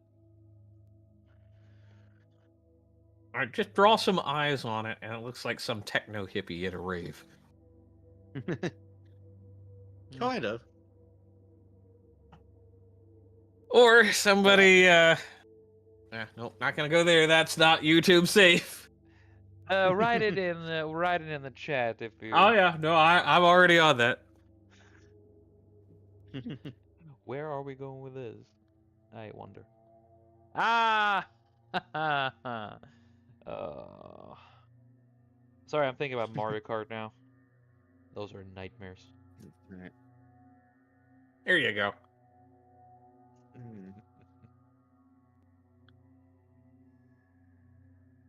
Yeah. To drag things all the way back to Vietnam, though. Like a lot of Americans these days are like, why the fuck were we ever in Vietnam? And here, as an Australian, I'm like, yeah, no shit. How the fuck do you think we feel? Like, you fuckers shouldn't have been there. Why? So why the fuck were we following your dumbasses into it? Yep. Well, and that's one of those. We could have actually won Vietnam if there had been the will to do the right thing, which was kill every dirty commie. But they didn't want to do that. They didn't. It's like, oh, we can't bomb, Vietnam. Yeah, not Phnom Penh. Anyway, Let me guess. What can I say? Donkeys in the farm would not like to see their other donkeys get donkeyed down. well, that's the way it ended up. Yeah. Yeah. That's how it ended, because it was unpopular in the media, and they weren't making any progress that justified continuing. Mm-hmm. Like, it's a lot easier to maintain the Hanoi public will for such a thing if you actually are achieving shit. Yeah. Well, again, America proceeded to forget all of its lessons and spend 20 years, trillions of dollars, and tens of thousands of lives to replace the Taliban with the Taliban. Yep. The greatest trade ever made, of course. I receive crippling national debt. You receive the fucking Taliban again. Yep. And once more, nothing fucking changes. Trym, you're not making that comparison any better. Why do you think I'm fucking doing this? Because you want to get kicked off the internet? Nah, it's okay. He hasn't really made the point out, so nobody can sniff it out. This is totally a cosmic Sniff it out, bridge. huh? This is a cosmic bridge of cosmic energy flowing through a curve in space. Yeah, hey Trym. Shafish. Hey Trym, can you find the keystone? Well, you see, if you look at...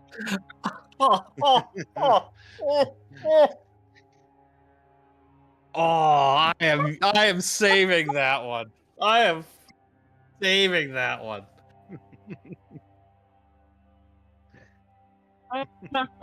Yes, Mel. I wasn't sure if Trym would get it, but I thought Bleach would. It's totally a space thing, guys. It's totally a space thing.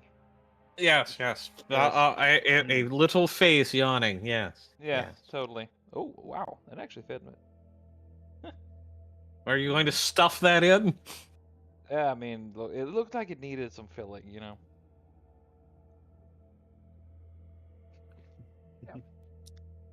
But, if you're going to go get involved in a fucking military conflict, as we've discussed time and time again, you need to have a goal before you even start, and then you need to be violently proactively committed to that goal. You go in hard, go in fast, like many other things in life. Yep. And get it over quickly. Right? God damn it, Bessic. Stop making me laugh. I don't know. I think women prefer it if you hang around for 20 years and achieve nothing.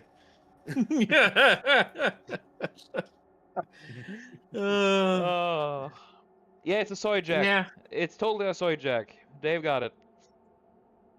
I did not think of it like that, Bleach, but you sort of hijacked it there. Well, it's just what it looked like to me. Well, Yeah. I now know what's on your mind. Very natural. To be fair, I think it did look suspiciously like that. You've gone past it, Trym. But for a second there, actually, let me see if I can get the screenshot. For a second there, it looked like one of those old cartoon, like old wolves and slash foxes from the old cartoons. Can you see it, Bleach? Yeah. Oh, that's actually pretty cool. Let me see. Back when it was just white on black. Yeah. Like that kind of looks like the nose, eyes, ears of one of those ultra old cartoon models. See that? Huh.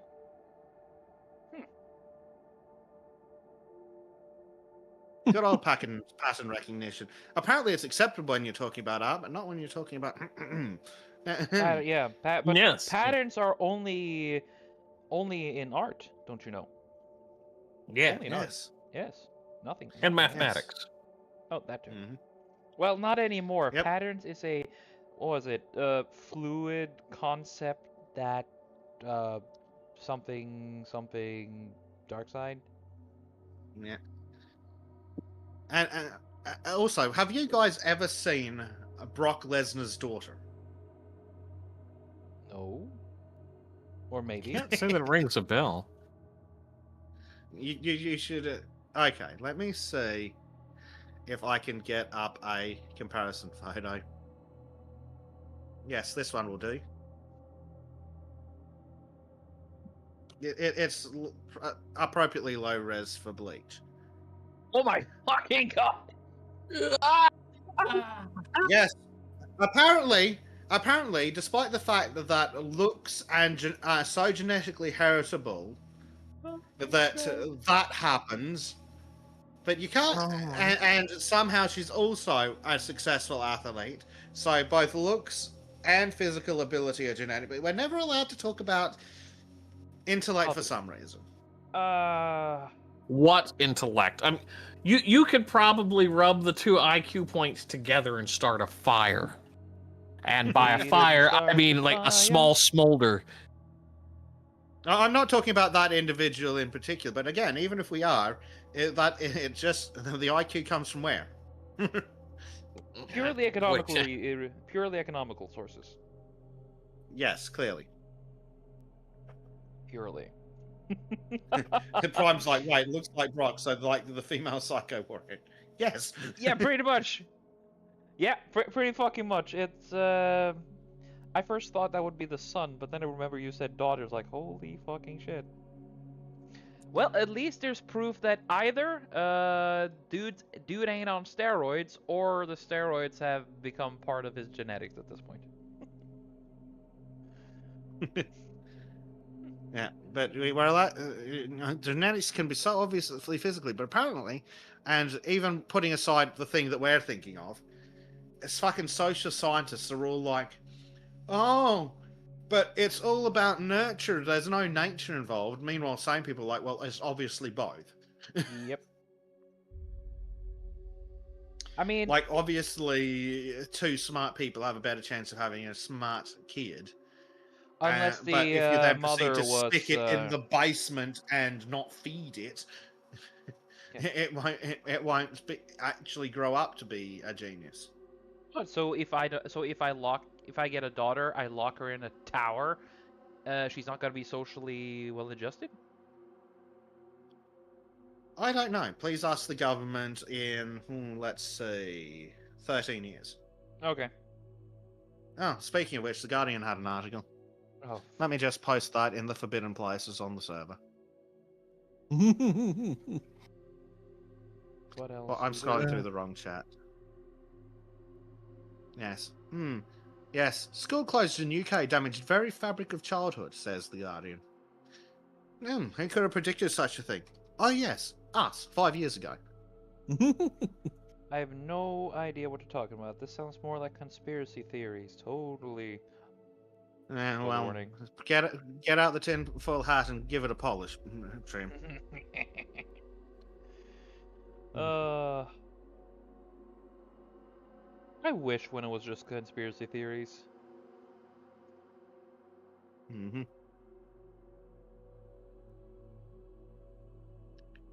I'm really liking this hairbrush. The hair brush? This here, yeah, this brush right here.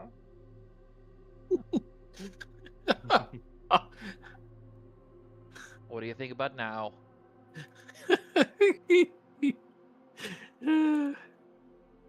You know, Say that my mind is in the fucking gutter. Holy shit. No, no, no. This is a. I blame Maureen for everything.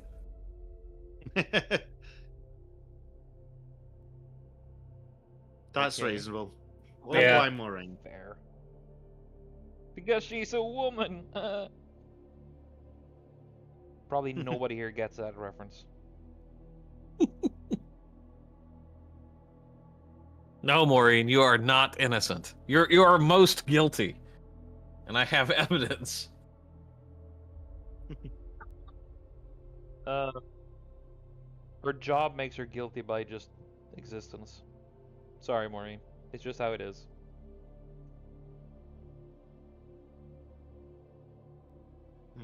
That's LGM.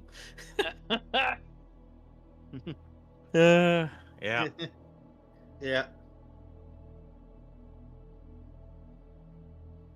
It's kind of funny too, because there was Netherlands people aboard the ship, and I sometimes, if I manage to have a bit of a bother, sometimes I like to say the words Maureen said, and then there was this old woman and her husband started laughing because I said half a donut, or that half a donut, as close as I could. And the both of them started laughing their ass off and stood in the buffet. The only two Netherlands people there. And she was like, "So, do you know what you just said?" "No." And they're like, "You said, God damn it." Well, Oh, that's goddamn, isn't it? yep. Oh, it's in at least the ones I said there was something along that. They had a lot of fun with that. Half a donut. So now we know half a donut is God damn it. No. God damn it, half a donut? I can't believe this. Let's see. Huh. Showy violet. Oh. I love the way it smothers. Look at this. It's amazing. Exactly. Dutch joy. The joy of swearing.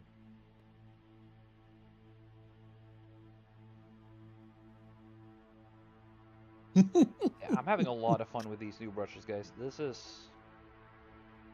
There's a lot of potential here.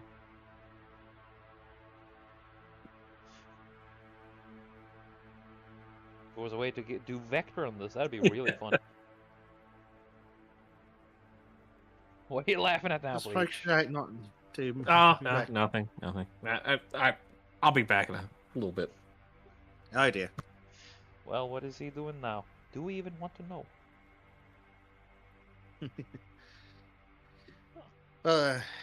Probably not. But we will probably find out eventually. Huh. This didn't turn out so bad, actually. This is a very funny brush to use.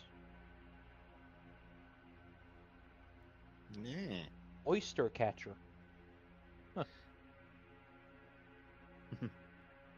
Dave's like, I spent an hour with him while he was playing with his brushes. Yeah. We were supposed to do a quick recording, and I was like, "Hey, update!" And then suddenly, oops, where's the time? Where'd the time go, huh? The patience of a saint, Dave. Yeah, that's very kinky, Maureen. And now you are witnessing me playing with my brushes. Green. Oh, green look. I like how fire this looks. Not the totally fire lol, but you can generally make it look like smoke and fire. It's very nice. Yes. Now you'll actually have to do something with this instead of using your same style. Yes, that's actually the idea. That's what I'm hoping to do. Yes. It'll take some time to get accustomed to it, but hey, I don't want to give you too much hope of an instantaneous change here, Bezic. So, chat, since you're here and I still have some time left before I have to cut it, Any suggestions of what to make?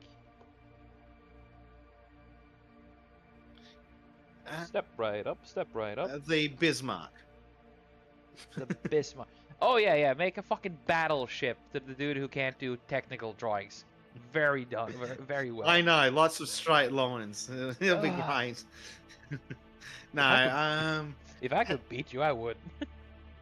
how about, since I saw it in there earlier, a Japanese style fox, and by a Japanese mythology style fox. Ooh.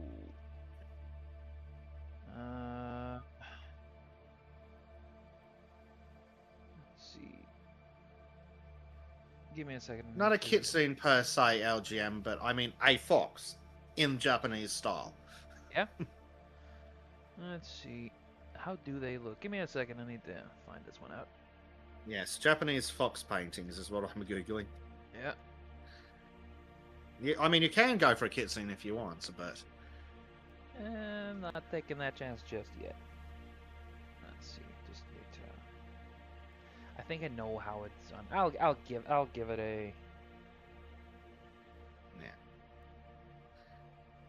I found a few source images. Maybe avoid the one where it's walking upright in the in a kimono. Yeah.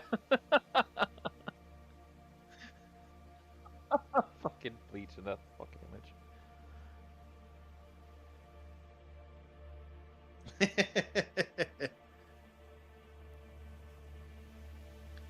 Let's see. Copy that image.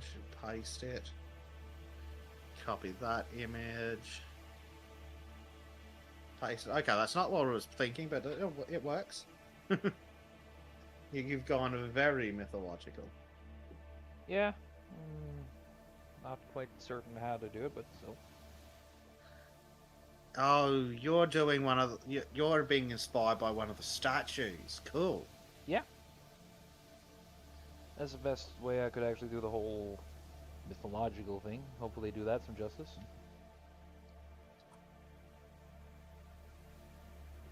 I like the foxes. They're clever little shits. Yes. Except when they're running across the highway in front of you. Yeah. Yeah, that's the special needs foxes. Yeah.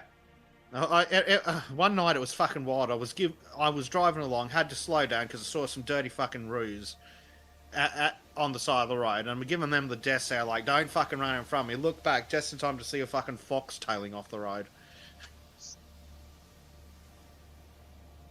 Have you ever heard the vixen screams? I've heard recordings. Yeah. Imagine a woman being murdered outside your window in the middle of the night. Oh. Well, have you heard about a lynx scream? Have you heard a lynx scream? Yes. Yeah, that yowling is. How do I describe it? It's the most Karen fucking sound you can imagine. All right. Trym, to give you an idea of that particular experience for me. So it was a thick fog where you could see maybe 10 feet in front of you.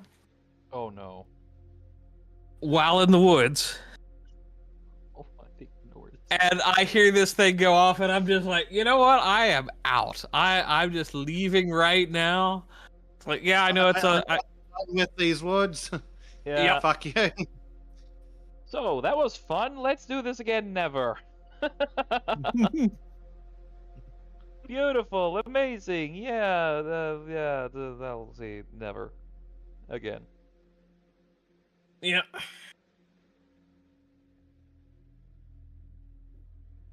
Yeah, that was Yeah. Yeah. Nothing like just out of the blue this horrific just nope. I am out. I am moving on. I am I'm glad I wore the brown pants today. Yes. It is an experience. And then you have fucking mooses. They sound like a demonic war cry when they want. Oh, especially when they're in heat. Yeah.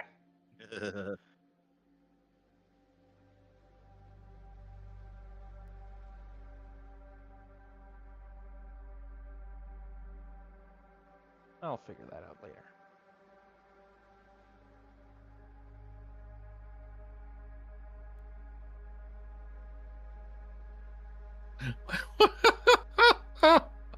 Oh my god. What have you found, Bleach? Do we It's want to know? old. Oh my fucking god. Oh boy. I'm halfway I'm tempted of letting you read that. no, I'm going to research it and see What if the it's fuck? true. Fucking hell, dude. What the fuck? Oh, is that the one they're inviting to Harvard? I think so, yeah. Yeah, Harvard? someone posted that in, was it Wakery? Uh-huh. Somewhere? No, the one that I probably can. It's in here somewhere. I think someone posted a real source. But where? Where did they post it? It's in here somewhere. Oh, I have. I found Down in it. urinalism. I found it. I New found York it. Post.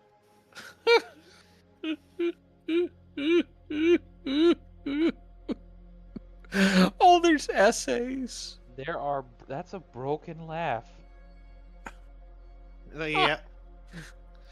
Oh no.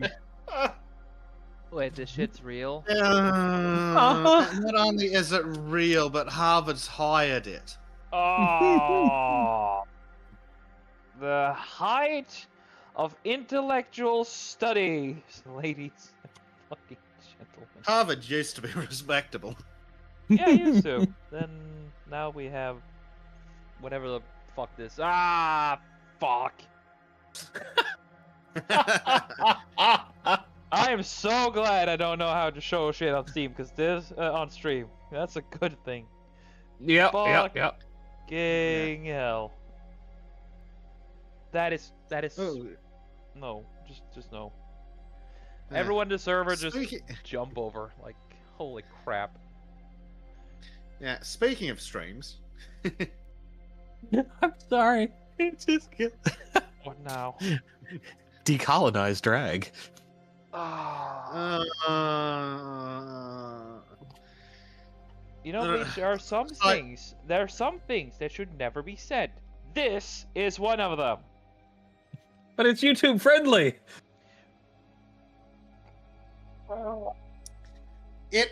that might be, but what we have to say about it certainly isn't. Exactly. Do not tempt me of eating my own fucking channel on my first stream in God knows how long. Christ, dude. Oh. Fucking hell. That's so fucking cursed. That's cruel. That's evil. Yeah. Right. Let's talk about streaming things. I have something else to blame Trym for. Yes.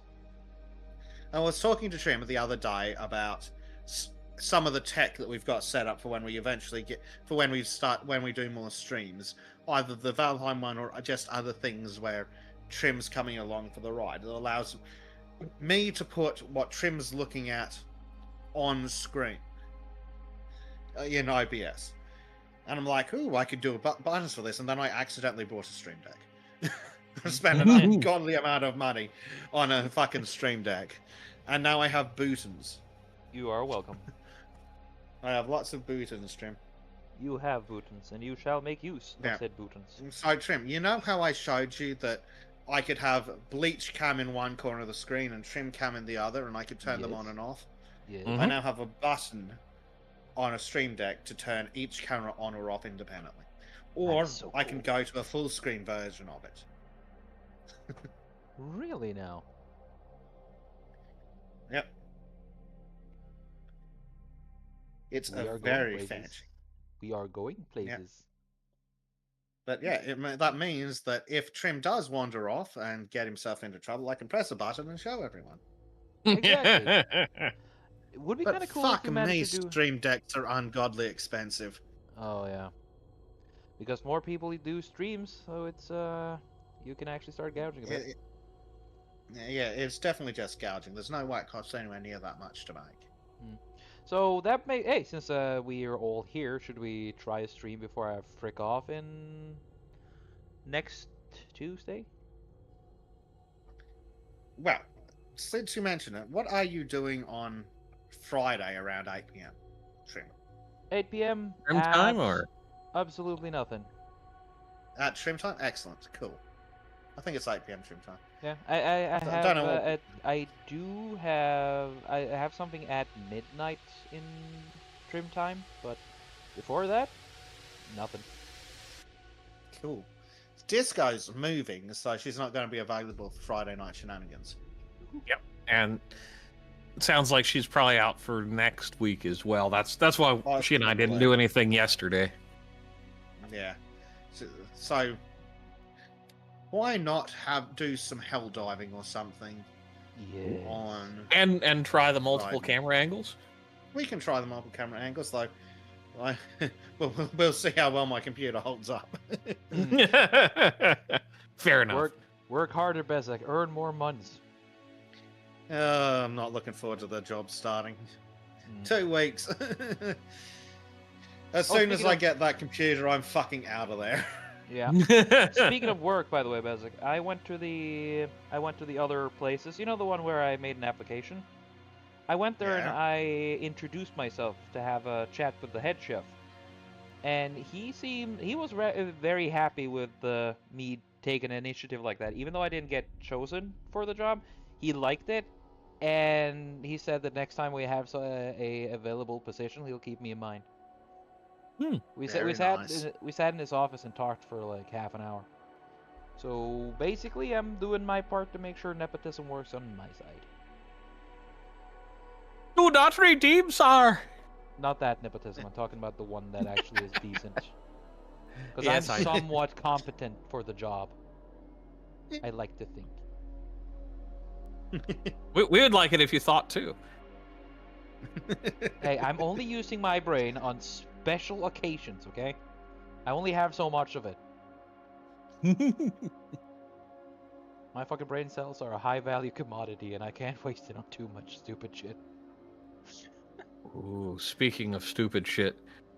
Homemade beer cheese and honey mustard. That doesn't sound stupid. Oh, no, but I'm going to buy awesome. it. I'm gonna buy it, man. That's a good use of money. That's a really good use of money. And anyone saying otherwise, you're stupid. You're lame and you're gay. Yeah. Yeah, I'm just gonna say it now. I will probably only be able to do a few hours on Sultans, pre-warning you guys and the audience, because there's an Oktoberfest and they're selling all of this there. I wish Norway had an Oktoberfest culture. We could have just sold that from Germany. No, we didn't. Because why? Why not? No, instead we took fucking Halloween. That can be fun. Speak for yourself. I just did.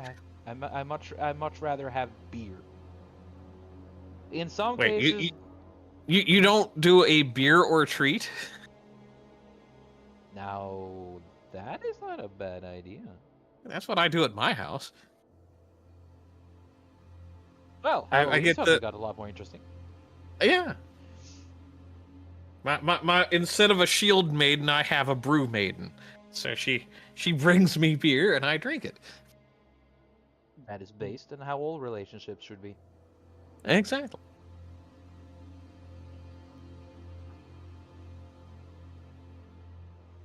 This went a lot better than I thought it would.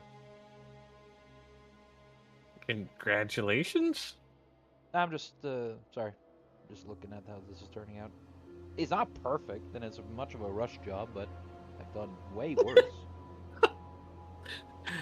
Uh, What did you find Dave now? is correct. Dave is correct. A bulge like Andre the Giant's thumb. Yeah. Context not needed. Nah. Yeah. Everybody fucking knows. Everybody knows what that means. God. Have you seen Callum's new habit on Twitter? I'm not gonna say the name of it, but he is basically oh, how do we say? He said keeping a counter of a certain event that happens in England. Mm.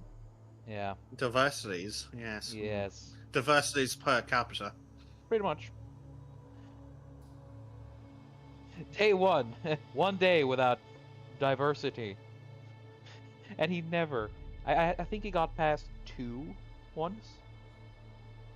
It must have been a slow weekend then. Yeah, I think honestly my opinion is that the news coverage didn't do a good enough job. Oh, it's yeah.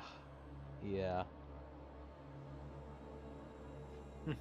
If I end up losing my job for something I say, I'm gonna get my ass into politics, and then we'll see what happens. Yep. Huh, what is this? Ooh, hello there. Ah, it's this one. Neat. Mm. Let's see. So what if I go? Ah. Oh yes.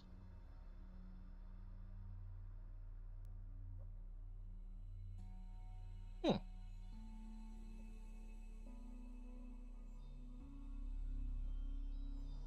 Which one was it again?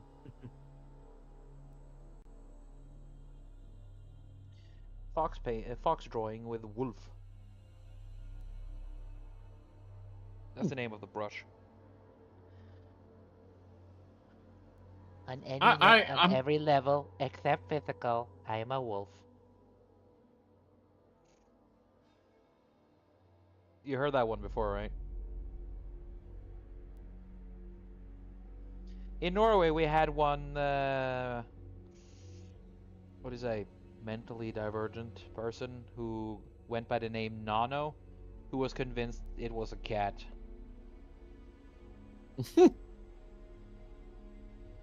It's so fucking stupid.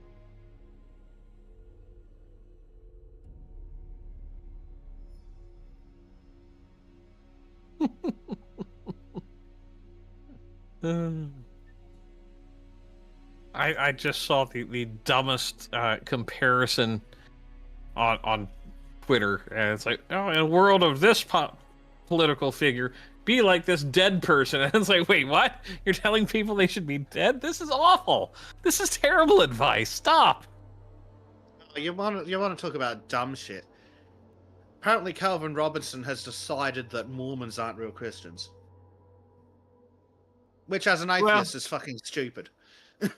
that is something where it gets down into like doctrine and dogma, and it's like, I understand the point. It's just can we just like focus on the real enemy right now? Yes, like perhaps the person who recently attacked some Mormons. Yes. Yeah, I haven't really followed that one, so I'm hoping we can cover that on Saturday. Yeah, it's the weird part is they're trying to pigeonhole it fast, so you kind of can read between the lines. Don't they do that for everything, don't they? Yeah. Yeah. Fortunately, thanks to Musk not really giving a shit about people's opinions, we can at least see some of the truth on Twitter. Mm-hmm. Still not calling it X, fuck you. We can still at least kind of delve in. For all his faults, he at least does that.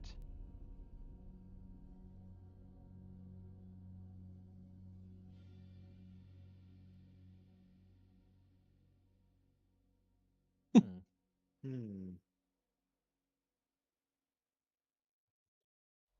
And if I then go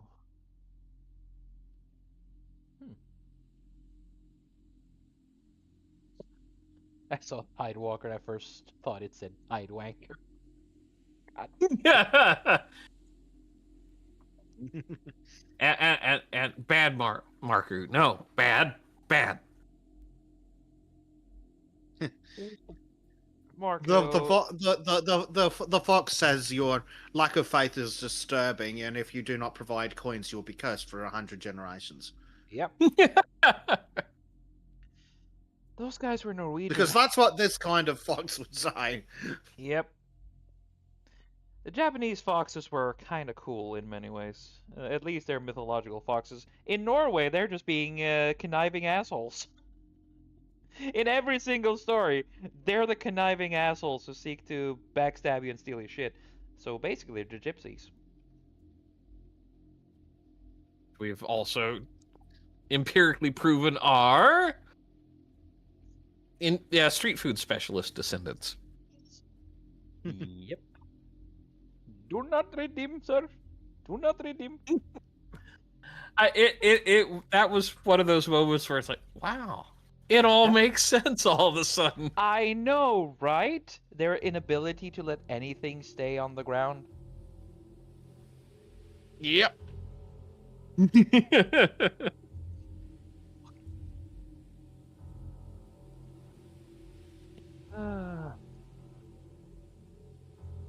Oh dear. But hey, Just reading through Twitter from 10th of December 2025, the totally not totalitarian fascist government of Australia will mandate social media platforms to introduce age verification checks.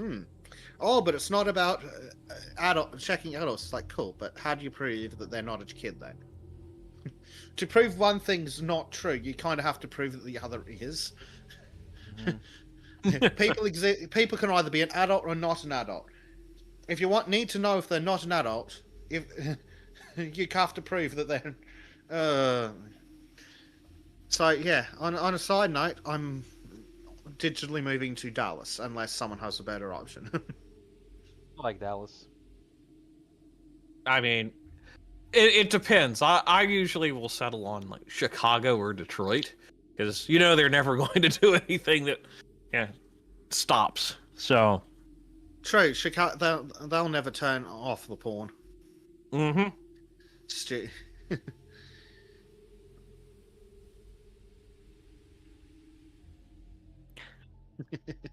if I can do this. Just say it. It's like sometimes you have to say that you're from the worst places in the world because they won't do squat. I will say that one disadvantage to that whole thing is that Google does search results geographically, even if I go to .com.au, which is annoying, but that's okay. When I'm searching for an actual location to navigate, I say like, jump on the phone, which I may still have to fucking put on a VPN.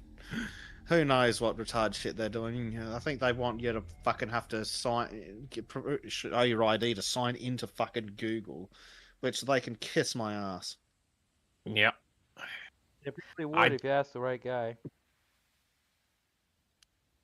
Yeah, if I said I was... if I said I was a rainbow-flavoured retard...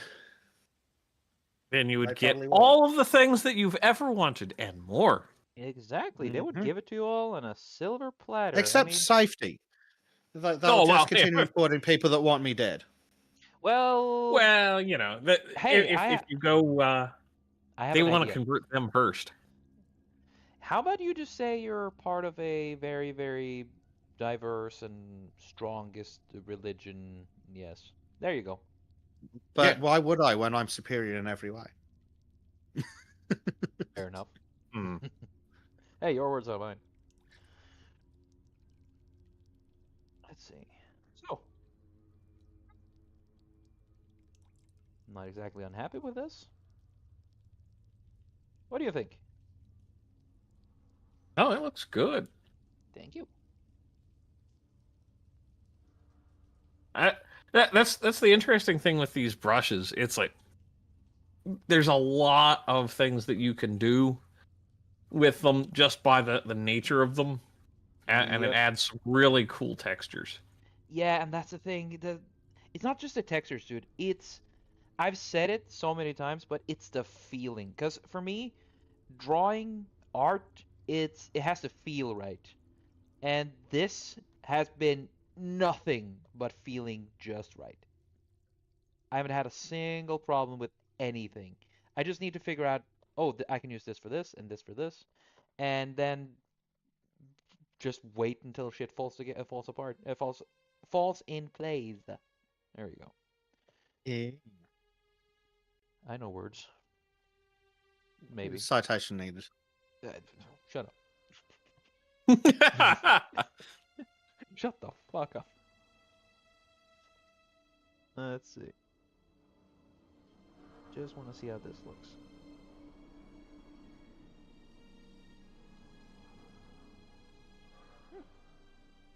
Oh, we are nearing the end, but before that, I would like to ask, what is your opinion that a certain president's son-in-law, as well as a bunch of Saudis, have now taken over the previously known worst company of all time? You got to be a lot we more need to give him specific time than to that. talk. EA has been purchased by Saudis and Donald Trump's son-in-law. I They mean, own EA. I'm kind of ambivalent if I'm if I'm perfectly honest. As Unless they're actually going to do something. yeah, That's kind of what I'm hoping.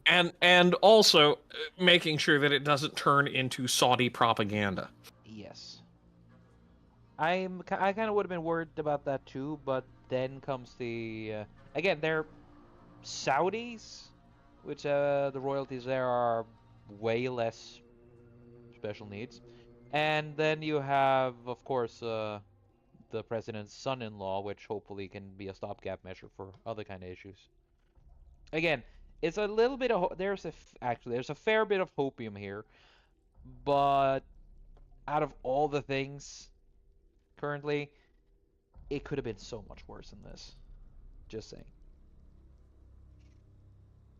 Oh yeah. I mean, Yeah, but yeah, it's EA. I'm gonna believe shit happens after later. Like it's just as it is now. It's just another bunch of dickhead investors. mhm. But they're not a private company, so there will be no more outside forces like a certain Rock and WEF. No more of that. Yeah.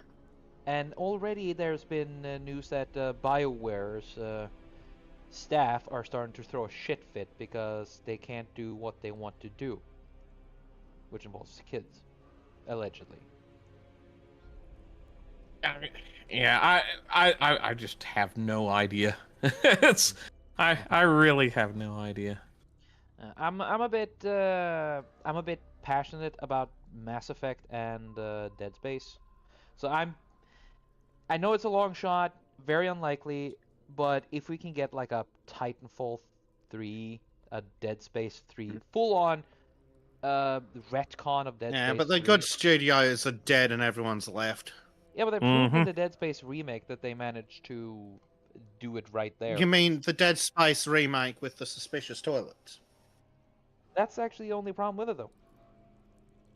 It's a genuinely good game. But Trym, one drop. True. Dead Space is so cool, though. I'm not saying you can't like it. I'm just saying don't get your hopes up too high. I know, I'm trying to avoid it, but, it's been a while since I had proper hope, okay? Let me have this. No. Fuck. Well, I tried. An attempt was made.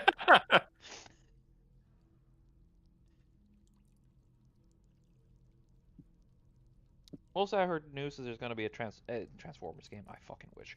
There's going to be a Lord of the Rings game. Oh yeah, you mentioned that. Yeah. Would be nice if we got it's a third-person game. Sort of it's going to be their response to Hogwarts Legacy. So I'm hoping for like a adventure game, action adventure. That'd be fucking great. Yeah. It reminds me a bit of War in the North. Oh god, that would be so conceptually. cool. I love War in the North, but mostly maybe that's because I played with you three. That was a cool game, despite the frustrating parts. Mm-hmm. Ah, the You, question you, is, you mean the feckless elf boys? yeah, useless. And no, actually, I had nothing but issues with those guys. The dwarves were cool though. I like the dwarves. Of course you did. Yes. If I could condescendingly pat you on the head, I would. Yeah, I know you would. Fucking tall ass American bastard. Yeah. Let's see. There, Trym. There. I'll bite your legs off. Let's see. Yeah, just like disco. Ah! Ah. Well, I think actually I'll conclude this one here because I can't really think of anything more now other than just random squiggles. What do you think, Bess? Beach? I mean, it looks pretty Yeah. good. Thank you. I would say, In that style, I don't think there's anything to do. Nope. no. Maybe some things here and there, but this is the best I can do for the moment. Still better than I can, so there's that. Yeah, but you're also a better writer than I am, so Yeah. we all have our Still. skills, I suppose. Yeah. I would like to thank you both guys for joining me on this one. It was really fun doing the stream again, and now that this here, I have solved the fucking connection issue. The app has been updated with so many fun brushes.